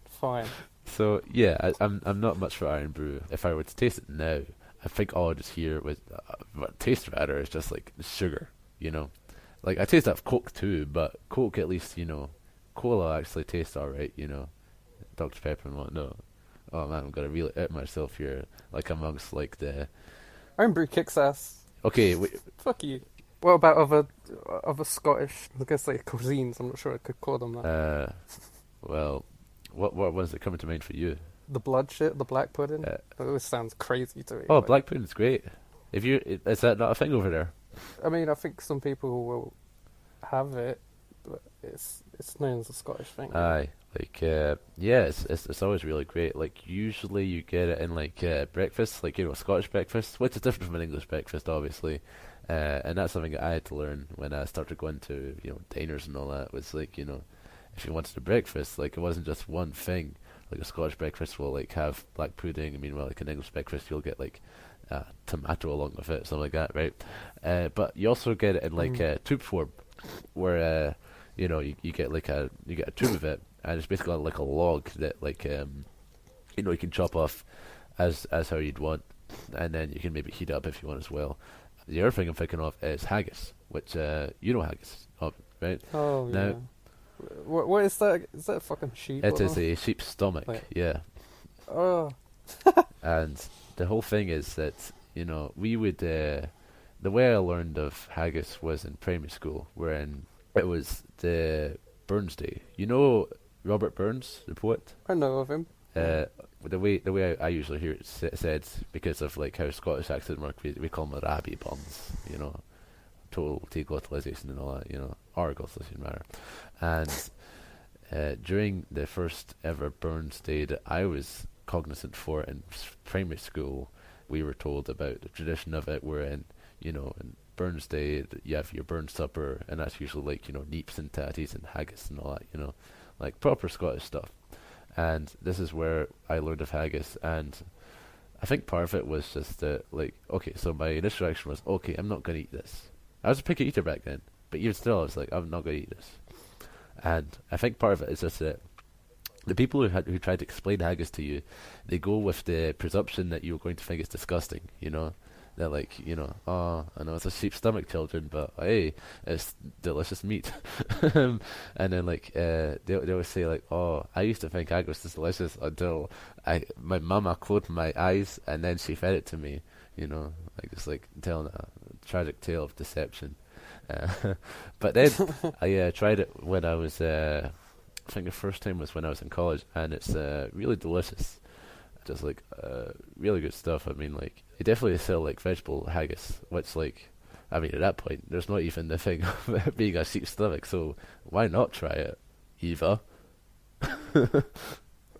Well, if I was to like deliberately eat meat for the first time in my life, I probably wouldn't start with a sheep's stomach. What would you start with? I don't know, fucking a nibble of some chicken or something. Ooh, you Actually, eat a no, chicken. You eat a chicken's wing. Gross. To be fair, like chicken is, from everything I hear, is really easily replicated by like corn and stuff. So Yeah, probably won't even bother. Maybe bacon. Everyone goes crazy. Well, loads of people go crazy for bacon. I don't think it's been replicated properly for the vegetarian community yet. Yeah, that is true. So I'll probably try that. It's just a thing where like the revulsion we have to stuff like that, you know, like, oh, I wouldn't eat a sheep's stomach, you know, but like, you know, we're okay with like eating like the meat that we do eat, you know. It's a thing where that's just like grown into us, that we're okay with eating like, you know, it's like the muscles of a cow or like a pig whole, you know. But like, you know, we hear, this has horse meat. Oh my god, I'm not eating that. I would never eat a horse, but I will absolutely eat this other animal, which is just as Yeah, I was kind of growing crazy for all that like horse meat scare thing. Like, it's a fucking animal. If it tastes pretty much the same, does it make much of a difference if it's a cow or a horse? I guess the issue of it was the lack of clarity about it, but yeah, as in like that's the thing. Like obviously it's valid to like, you know what you're buying. I'm sure that if like horse meat was on the market, then like, you know, it wouldn't be any big deal. It's just people being like, horsies, I rate those, you know. yeah. Yeah, John House has plenty to learn about Scottish cuisine, and meanwhile we are moving on to this motherfucking main event now. Eva, you casually dropped in a group DM that, was this your favourite match that you've seen, or just your favourite Nick Mondo match? This would be my favourite CZW match that we've covered in the timeline. Right. So I would put Briscoe versus Briscoe slightly ahead of it. But as far as the 2002 stuff goes, this is CZW's match of the year so far. Right, yeah, definitely. It was amazing. First of all, though, I have to apologise to Mr. Strigger. Because it looks like you made the mistake last week. No. Or last time. You said that Jerry Lynn won the CZW title. No. You did. You Look, did. I saw Jerry Lynn with the title in his hands, posing triumphantly. I heard Eric be like, do we have a new champion? Yes, we do. Right? I was just as confused as you when Justice Payne comes out here and he's got the fucking title on. Like, literally, the notes I have go as follows for this match. It's like, okay, Justice Payne versus Mondo, a non-title super match. Wait a minute. Yeah, I truly don't understand what happened last time. Well, okay. I even looked at Wikipedia because I thought that would be a bit more reliable. Well, like what I first assumed, Jerry Lynn's not held what that I title. first assumed was that somehow Jerry Lynn's reign has came to an end in between him winning it and this show. So I went on to Cage Match, I went on to Stringer.com myself, and I looked up the reigns of the CZW Heavyweight Championship, and turns out he's not on there. Jerry Lynn's reign was never official. Despite him raising the belt, despite that like very unmistakable visual, and whatnot, it's just not what's happened. And literally, you'd think that it's just some sort of thing that John House says, but he just says that match with Jerry Lynn never happened, and it didn't. Apparently, it did not, because it's not impacted anything. It's fucked up. Yeah, I mean, he's not in the list of champions on Cage Match. He's not on the list on Wikipedia. Jerry Lynn doesn't even come back to CZW. Ever. He's just gone. Ever. It's. But I guess this is a reason though why I let Strigger off the hook, because he wrote the ladder tag match wrong. He wrote that it was Adam Flash teaming up with Messiah against Hamrick and John Grace. What? Did he write that? Oh. Yeah, but I let him off the hook. I let him off the hook because I think we now understand how complicated covering this stuff can be. I thought keeping track of the champions, that'll be the easiest bit. Yeah. And then meanwhile, but no, it's somehow the most difficult bit. Meanwhile, CZW just throws us its curveball, and then we ask for an explanation, just like, well, I guess that match did not happen, and it really gets you, like, not trusting reality, just like, what's next, Lobo? It's unbelievable. So anyway, Justice Payne, he's a champion again. Mondo, he comes out and he feels like he's proper big match Mondo, I think, because there are times he's came out and, it feels as if like he is, I'm not exactly sure how to describe it, but it feels like he's a bit more lax than you usually think of him as, but meanwhile here, yeah, you look into his eyes and he just like focus right on, Justice Payne. He looks like, like a phenom, Yeah, I wasn't sure, for some of our earlier episodes, like who's the most popular guy. Now there's no doubt it's Nick Mondo. He's the most popular guy. Yeah, it's Nick Mondo. They love him. He comes out and we can see all kinds of signs. There's Nick Mondo equals Hulk Hogan. Which he approves of. Which, yeah, I'm not sure if that's the... I've heard some things about Hulk Hogan. Heard he takes like steroids and illegal drugs. And I mean, if I was Nick Mondo, I would like be dosing the first day of that myself. Like, how was that not like part of his documentary? Just like 2002 was a bad year for me. One time I came out and this fan had this sign which said that I equaled Hulk Hogan, and it really made me think about it. Really made me consider my place in the wrestling industry. This megastar, I don't know if I was really equaling him. There's another sign that says Nick Mondo is the strongest wrestler ever. Oh, that is cool. Yeah. There's also one that says Nick Mondo versus Justice Payne is a good match. And I would agree with that. It is a very good match. I would actually say that is understated. I would have bought a sign preemptively that says Nick Mondo versus Justice Payne is an amazing match. Back in 2002, they didn't have preview podcasts. If you wanted to, preemptively state your opinion on this thing, you just had to bring a sign to the damn show.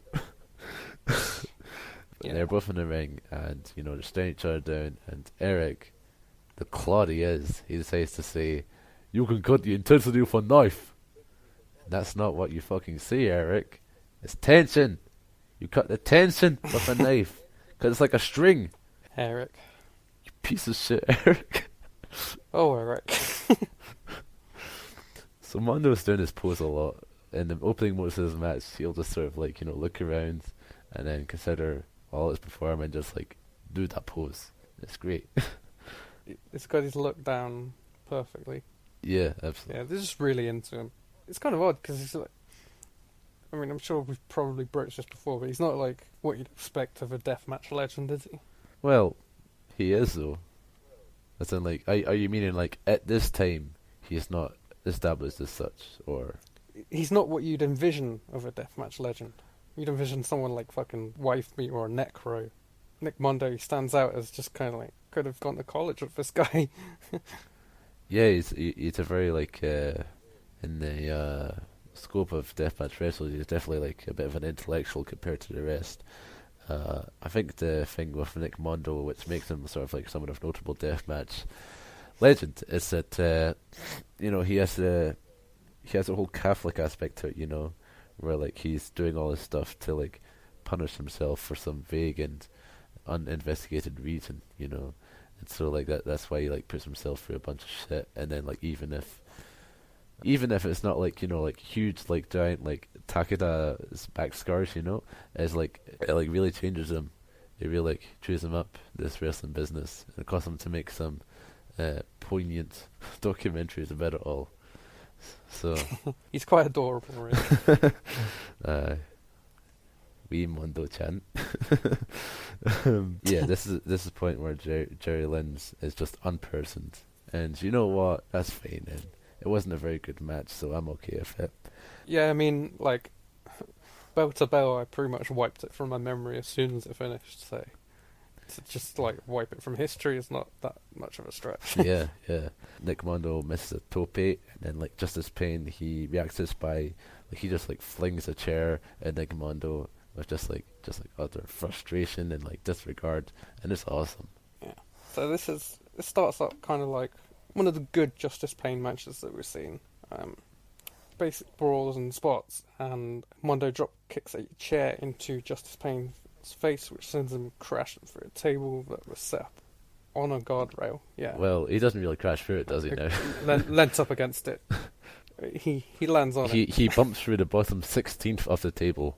Yeah, I mean that counts as crashing through it in my mind. Just because the break wasn't in the exact center of the table, like it would be at the WWE figurine. Well, sometimes the table would break. So just hey, look, come on, I'm not shit. suggesting that you take like a perfect, like as per wrestling school training table bump. I just want to see the fucking thing explode. Yeah, it was a good spot. That's one of the earlier spots. Mondo attempts some mad kind of big guillotine leg drop, like off the top rope onto the guardrail, but he like totally overshoots and he lands on his feet. Yeah, it's scary. And then he throws a chair at Justice Pain and misses. Yeah, all part of the charm of Mondo. And then he gets sent through the table as well, and he ends up also going through a 16th of the table. I'm not having good luck here today. That's where the legs are. So like that might be the worst place to hit it. Oh, I sure. It would be like... You're sounding like Matt Striker now, Eva. Well, you see, in the center of a table, there's a lot of give there. It breaks easily, but you crash into that edge. Oh, that's way worse. That could be a spinal fracture right there. This is part where the name distortions continue, because last match, as said, John House says, like, calls Eric or Julio, right? And then I forgot to mention after that, Eric was like, it's actually Quadrulo. And then here, John House just decided to call him Gargiglio. What this made me imagine was just, Eric Gargiulo's Jigglypuff, which I think is quite fitting, because he goes, excuse me. So yeah. Jiggly Jarjulo. Jarjulo? What did you just say to me? I said Jiggly Jarjulo. And I would not be correcting that. Jiggly Jarjulo. Alright. Yeah, so then there's like some like sick kick exchanges, which they're not like martial arts movie like Loki style, but they're like something out of like a Street Fighter video game, like the Bison. And then it's funny because Nick Mondo does this like It's kind of like a key crusher, where it's just like a fisherman's like driver thing, and he does a delayed lift while he's got like Justice Pain up, and it's just funny to imagine like this guy who's like he's very skinny, Nick Mondo obviously, so like just this like WWE developmental ready body, Justice Pain just like hold him up, waiting for like the claps along to it. It's quite like a novel to see. And then after this, he does something which is fucking crazy, because Justice Pain is on his knees and he just starts like kicking him in like the forehead. Yeah, it was nice. It was really nice, just like utterly disgusting shit. And like I'm pretty sure they bring up that like, oh no, maybe Justice Pain will like be having his eyes like just like mist over. He will go blind because of this. And yeah, it's great. Then referee Rob comes into play again. Well, not really, just because like commentary, like John House is questioning him, and Eric says that Rob, he is a credible referee, and then John replies, "Yeah, when he's eating McDonald's." Doesn't he then, like, about 15 seconds later, he repeats the joke? Yeah, when he's eating. He's credible when he's eating, Eric. Oh, I love it. And then this is what I thought you were referring to when you said belly to belly, because Justice Pain says to do a belly to belly onto Nick Mondo, where he just drops him on his neck. yeah, it's great. That's the neck bumps sound. I thought you were doing the Gabe Dangerous there for a second. Dangerous. Oh my god, Gabe voice Dangerous. Wow. Wait, if it's Gabe voice, I'll be like, Dangerous. I'm looking forward to hearing this voice just for the Ring of Honor episodes that we cover now. Really looking forward to it. Gably Puff. Gably. Oh my god. Enough said. Enough said.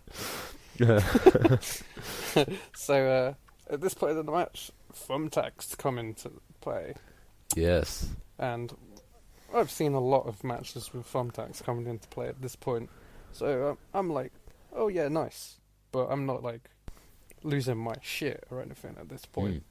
Justice Pain Tiger suplexes Mondo onto the tacks that he pulled out for a 2 count. It's a mutual thumbtack bump, that. Yeah, like Mondo took the bigger bump because he's being suplexed, but like Justice Pain still landed on all the attacks. Mondo, he finds under the ring, he finds a big sack, and they're full of thumbtacks.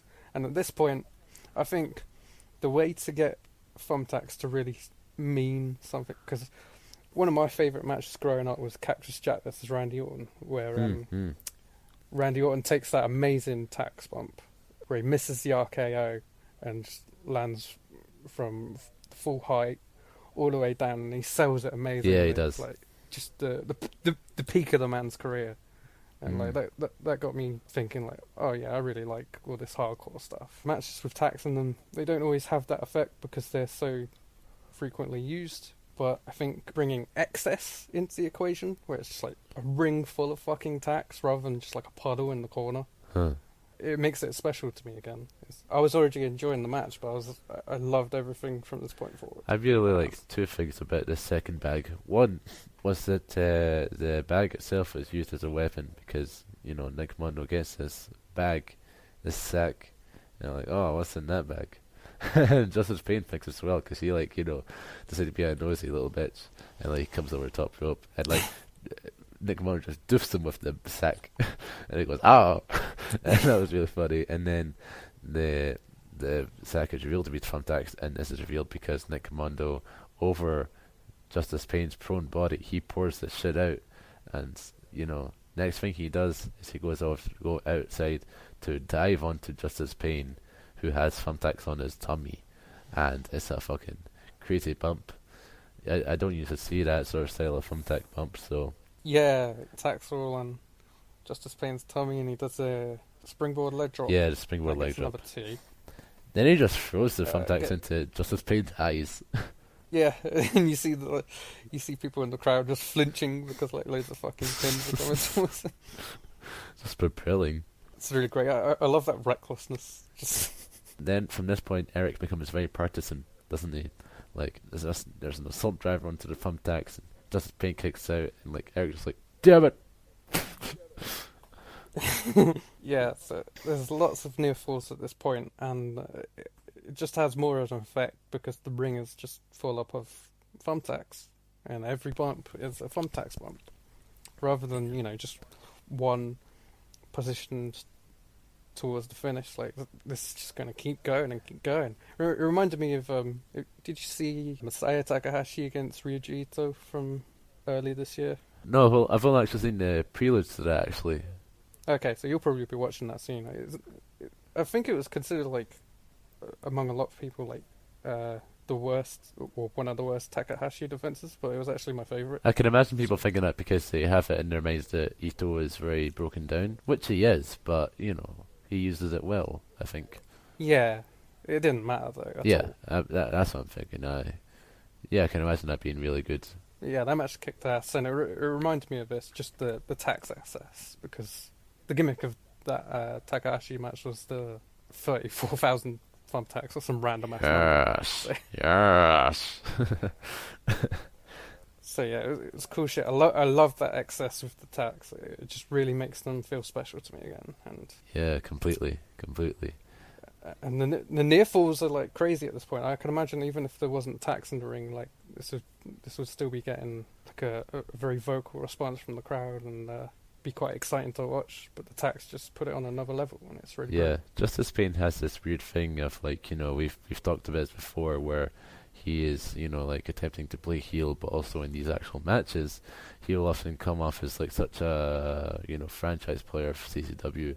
And as is here where he's faced with other potential candidate for it, because like with Messiah, obviously he's an outsider. With Nick Gage is like a different sort of role, sort of like difference between Steve Austin and the Undertaker. You know what I mean? Where like Undertaker's not going to be an ace. He's gonna be a top guy, but there's a difference about him.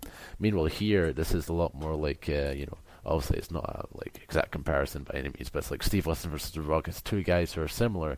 So in this sort of final stretch, you just see both of them being brought to their limits, and it feels quite natural. It feels as if like they're not just going for the belt; they're going for like the top of CZW, which is what the belt symbolizes. But you know what I mean.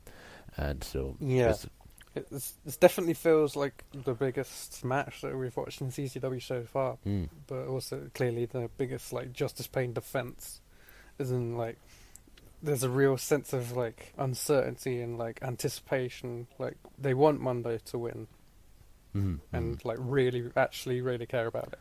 Yeah, absolutely. And I cared about it too, actually. Like I really wanted to see it happen. There's probably like only one drawback from the match, that's that it doesn't happen. And it would have been an amazing moment. It's too early to really call whether like they should have done it here. We'll see in a few months, and we can look back and go, oh, maybe they should have put it on Mondo there. But I think for now, I was happy with it because they, in situations like these, it's a thing which actually can benefit from, like the whole narrative being built on what great matches these guys had, because Nick Mondo, he's a perfect sort of guy who, is pensive enough that he'll hear it just go, yeah, but I didn't win, so like next time he'll be like really, like trying for it, and, I'm really looking forward to it. He gets the honor of being the first guy to motherfucking kick out of the Pain thriller, Justice Pain's move. Oh my god, he kicks out of it. That was a huge kick out. Crowd really responded. That's good crowd training. Just like a very well intentioned main event and a well executed main event as well at that. And then so Justice Pain reign continues. So as mentioned, the final part of the match is like big bumps, big bumps on these tacks, big kickouts. At one point, Mondo gets thrown off the top rope onto the tacks. And as he lay on the ground, I could see a documentary piece forming inside his head. I mean, we're having an entertaining time, but it must be quite agonizing to just keep doing that and keep doing that. One is usually enough for most wrestlers. Like, you see me, I took a tax bump out there. Did you take like 15?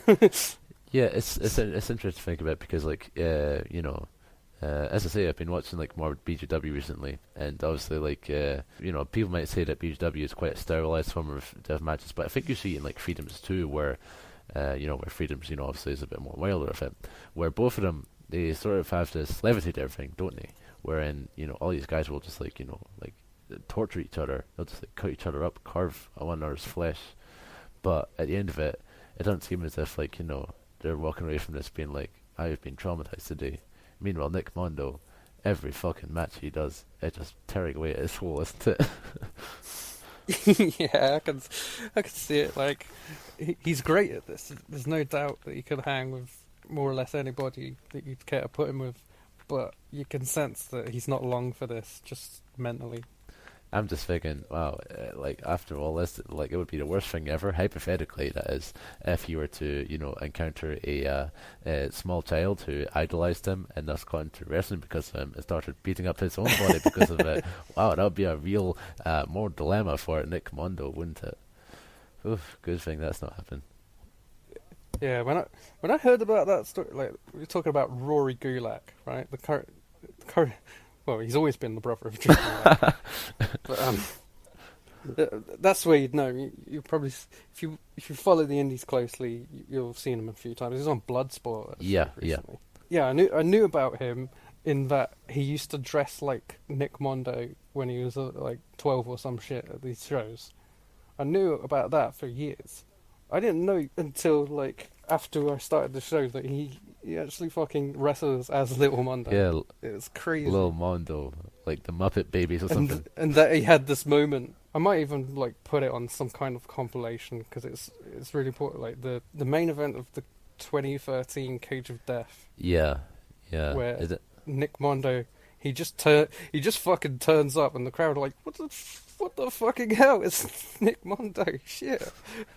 And yeah, I mean, I'll have to cover that in depth one day because it's like I saw it first, like artistically altered for this documentary, and then I watched like the actual tape on VK, and like the CZW fans fucking ruin it on the actual tape. Oh, really? Do they?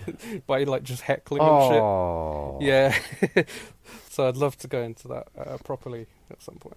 But yeah, just like the whole thing of like Nick Mondo saying this and just literally having like an existential crisis, like, is this going to be the legacy I leave on the world?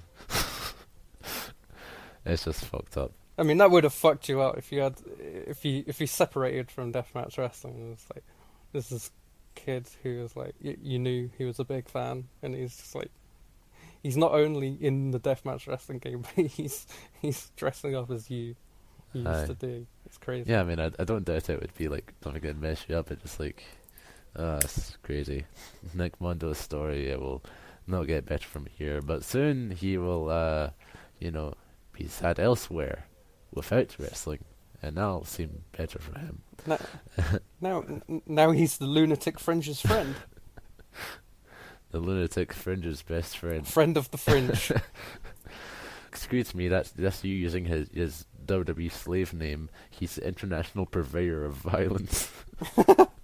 Did I ever tell you, like, a friend or someone I talked to at the time, they went to the first NXT TakeOver Brooklyn, and they were standing in the queue, and somebody said something about Kevin Owens, and some guy went, "Stop calling him by his fucking slave name." Like, bruv, you're at NXT TakeOver. I'm not sure you realise. Not calling his slave name. One for slave, please. Oh, that's crazy. That's crazy. His fucking slave name. Yeah, I'm in row C. But yeah, good old wrestling fans. They never stop giving. Good old wrestling fans who are all fucking idiots. Not me though. After this, then Lobo comes in. Oh my god, it's the boss. It's Lobo. He's here now, and I think it's maybe because people like when Lobo comes into the ring, it's almost as like a scene out of The Birds by Hitchcock. People are just silent, staring at him resentfully, so you can actually hear him. So he's talking about like, "Oh, you guys enjoy the show?" And like people like, Lobo, blah, blah, blah, blah. Yeah, he says, "How was my first show?" Yeah, your first show last month. It was fine. So Lobo says that Best of the Best is coming up, and also he makes a little cheeky wee title match because Justice Payne will defend his title against Trent Acid. Trentacid. Now, wait a second, Eva. What was the occupation of Trentacid during the first match of this show? He was defending the Big Japan Junior title. Aha. I see. Why do you ask? Well, apparently, like John Housemouth also turned on Trent Acid because he is also a liar. He's also eating at the Italian buffets. He's also overweight. So, this is happening now, and I think Lobo says some other stuff. He probably, and there's some other matches. I believe he, talks about, what other guys are doing. But what happens is Zandig's music hits, right? And Zandig comes in from the crowd wearing a mask. It looks like a gimp mask to me. It's just like him and his. Yeah. It's his casual wear, except he's wearing a gimp mask, and what he does is like like his music. Why is he protecting? Why is he covering his face? His music hit, and the commentary goes, "Zandig's here." We know who it is. Well, Zandig. that's how he just got into like the crowd, Like he bought a ticket and was like, "Hey, who's that under the mask?" He's like, "The one," and it was like, "Okay."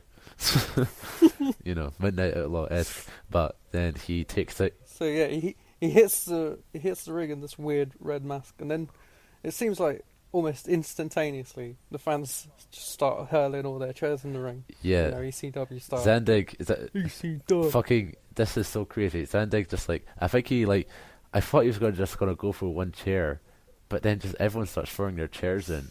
Like Lobo is legitimately buried by these chairs. And everyone even there's like, John, give me a chair, and I caught a glimpse of this one fan. He waits for ages for Zandig to get out of the way, so he can throw his chair. But then he fucks up his throw anyway, and it goes wildly to the left, and nearly hits Zandig anyway. And he flinches, it's like, oh shit. It's like, bruv, yeah, get some fucking coordination. Where were you when Lobo was I? I was at home drinking Bradford when phone rang. Lobo is I. Oh no. Lobo, this is fucked up. The first ever show officially of Loboism, and he's dead. What now? Yeah, I've seen a few of these instances before where the fans start throwing the chairs in the ring. I've never seen the aftermath where the crew just has to get on the apron and fish out all these chairs. Yeah, it's crazy. They have to send in they have to approach rescuing Lobo the same way they would rescuing the aftermath of a earthquake victim. It's crazy. Yeah, they can't just get in there and Yeah. just rescue him. They have to take all the top layer of chairs and then the next layer, and then they can finally get in the ring and start moving the chairs. Aye, it's a sight to see. It's a sight to see, definitely. Then the last shot is just of Lobo. Lobo is just about still alive, and he even musters up the energy to tell some fans to fuck off. So good for him, I mean, you probably would tell the fans to fuck off if they just started. If they just buried you under chairs within 15 seconds. That was my first show, indeed. Yeah. Thanks for the show, Mike Robles. Mike Robles. Gets That's credit. I've decided that this is the end of a love triangle sitcom episode. I'm just Zandig, Lobo, I don't want either of you guys. My only owner is Mike Robles. Yeah, I enjoyed the show so much that I immediately went and followed Mike Robles. On both my personal account and the podcast account. Nice. I hope that we've got some secret listeners. Yeah. That, they don't want to drop us to follow. They're listening. They're hearing. Eric Gargiulo, I reckon you're listening. Absolutely. I sent you the link to our show, and yeah, he's listening. Aye, and I just thought back there to when you mentioned Robert Gulak was in Bloodsport, how you covered the show and you started your thread by saying, "I, Ian Rotten, will live tweet Bloodsport," and then apparently Ian Rotten's GF said, "You're not Ian Rotten." Misty Rotten Misty Rotten. calling me out. I like it. And then I tried to at Misty Rotten, was like, hey, we're actually I said we're a podcast about Ian Rotten, which is not strictly true, but I mean, it's true enough.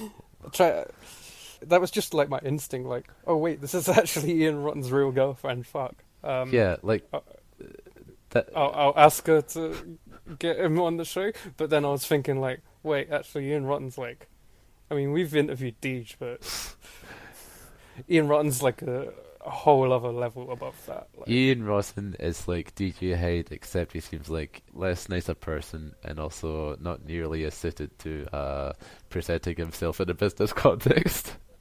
yeah, I mean, most of the criticisms you could throw at Deej is that he's not kept CZW as a hot indie. It's been usurped recently by GCW and all that. It's shedding some of its deathmatch roots, etc. I agree with none of this. I love Deej. Criticisms those are the criticisms that you could level with DJ Hyde. The criticisms that you could level with Ian Rotten is like more like a criminal record. Yeah. Of guys that he's like he's straight up tried to murder two people in the ring. Aye, that is right.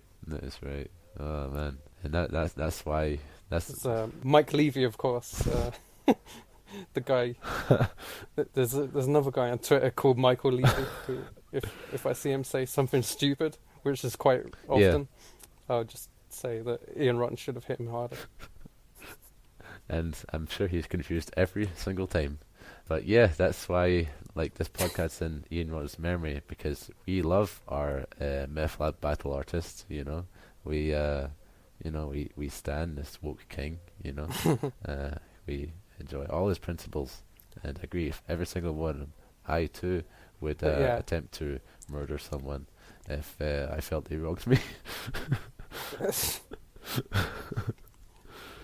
If they're talking shit on the internet, by God, it's manslaughter time. It's manslaughter time. But yeah, I mean, I wasn't too devastated that Misty Rotten did not respond to my request to get him on the show, because talking to Ian, that would be a whole thing that, if I got it done, I would have to do it like that. But I don't think I actually want to talk to the guy. But who knows? It might still happen. It'd be like Nagata having to face Krokop because he needs to prove that pro wrestling is strong. You just have to do it, man. Yeah, it's like you got to do what you got to do sometimes. Gotta do what you gotta do. And I feel like Ian Rotten's type who, Deej was someone who, we would sort of say to him, some of the questions we got were a bit unsavory, and be like, yeah, I read them all. Do you think Ian Rotten is someone who... Yeah, listening back, I should have gone a bit hard. Like, not like grilled him like it's a fucking interrogation, but like, I could have asked some harder questions about like GCW and all that, and I'm sure he would have been open to them. Yes, and he literally said that, like, you could ask what you want about GCW and I don't care. So I'm just naturally polite.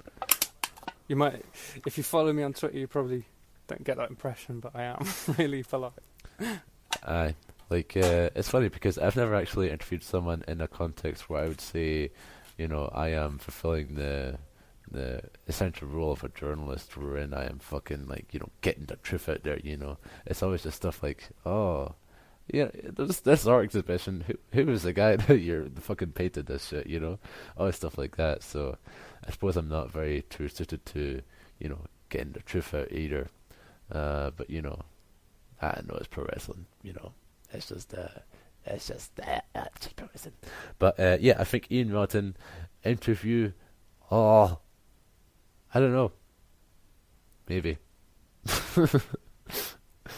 Let's give some closing thoughts on the show. I thought this was quite possibly the best show that we've covered so far. I would be in agreement with all that. Of them, there was nothing like really egregious. Like, we did get a double dose of Chris Cash and GQ, but like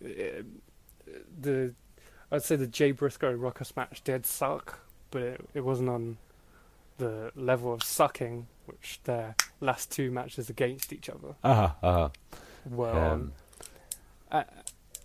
Yeah, there was nothing like truly terrible here, and main event is the best main event they've had so far. Yeah, it's just really satisfying overall. Lots of stuff to appreciate and enjoy from this show, which probably people haven't talked about in a long time. This show avoided all the sort of pitfalls that CZW could be said to have experienced in the past that we've seen, wherein, it is often that there'll be, like, highlights, but then there'll be, like, bad matches. Like, not just, like, stuff you could laugh at, because, I'm at the point where I consider that a good match too. It's just stuff which, like, is boring, or it just goes on too long, or it's just, like, crappy, And here, the closest thing to it was, and as it was the tag match, it was fine, in my opinion. Otherwise, the show was just, like, entirely just, like, hitting with me. And, as you say, just, like, all the featured matches in it, very good stuff. It delivered what you wanted out of CZW, So, absolutely, this is one of the, probably the best full show that we've ever reviewed, I think. Yep, I'd say so too. Next episode that we'll be covering is on ROH's Night of Appreciation, but the next time we cover CZW will be shortly afterwards. It's their show, Process of Elimination. Yeah. So we'll Process hopefully of Elimination. we'll really get to see that, that process and work. So. Yeah, a Night of Appreciation for Eddie Guerrero. Do you ever think about just how much stuff has changed since last we contemplated Eddie Guerrero? How much has changed in our world? Yeah, as we're recording this, we're just about to put out the Ring of Honor episode we recorded like 3 weeks ago. Yeah, it was the day of New Japan Roll Quest. Yes. This was pre-hairy wrestling fan cancellation. At this point in time, when we read out his poem on Eddie Guerrero, he was on top of the world. He was like, I mentioned that New Japan United Kingdom show. After that, he had a AEW All Out viewing party, which I'd seen about for weeks, and like I wasn't sure if I was gonna go to the New Japan show yet. Yeah. And I was thinking, like, man, what if I just went to the hairy wrestling fan All Out viewing party? I wasn't like seriously considering like making plans or anything, but like I was just thinking like, oh, what if I did? Yeah, the thought burrows into your head, doesn't it? But now, now with the things that I've learned about hairy wrestling fan, I realised that if I had gone to that viewing party, I probably wouldn't have made it home because he is.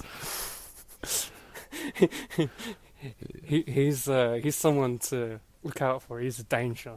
He's a villain. He's a diddler. Yeah, it's crazy to. There's no two ways about it. So often we sort of like have it as like common knowledge. Like, oh, so someone who is that being positive, they must have. Oh, they've got something going on. But to find out that not only is Harry wrestling fan horny, but he's also aggressively horny, and he's managed to like post pics of his penis to people who are minors. It took me a while to like really process it, didn't it? Because like it came in so fast. Not only was it just that, it was also the cultaholic Mark pick. Yeah, I was like, hold on, guys, don't read too much into this, but I think the hairy wrestling fan is going to get cancelled in like the next few hours, and then he totally was. It was amazing. Like I saw it from like the very roots until the full cancellation, where I think the Botchamania guy was like, he works with that cultaholic thing, and he's like, oh, I'm sorry, I just tried to do a fucking background check on the guy. And all I found was the stupid lists. All I found was stupid lists, and we can't find them anymore because Harry Wrestling fan, I'd say for the better, he's been drifting off the internet early. Wayback Machine, Wayback Machine. But some of those poems are still. So yeah, CZW, like another show is in the log, and this time it was last time it was personal, but this time it's good. So One thought to close the show. What if Hairy Wrestling Fan came back in 6 months as the changed wrestling man?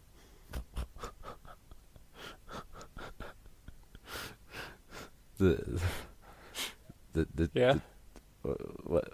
So I'm a changed wrestling man now. he makes it. He makes the transition from fan to man. Yeah, this is his growing up process. Trying to be better. So Hairy anyway, wrestling fan. just trying to be better. ... Oh wait, Eva. Anyway, see you next time. Okay, see you next time. Okay, right. Okay, Wait, so what? I'm gonna start recording this because, Oh, go on then. okay, Eva, look, have you? Wait a second. Susie Screw had a partner named Sasha. Thumper.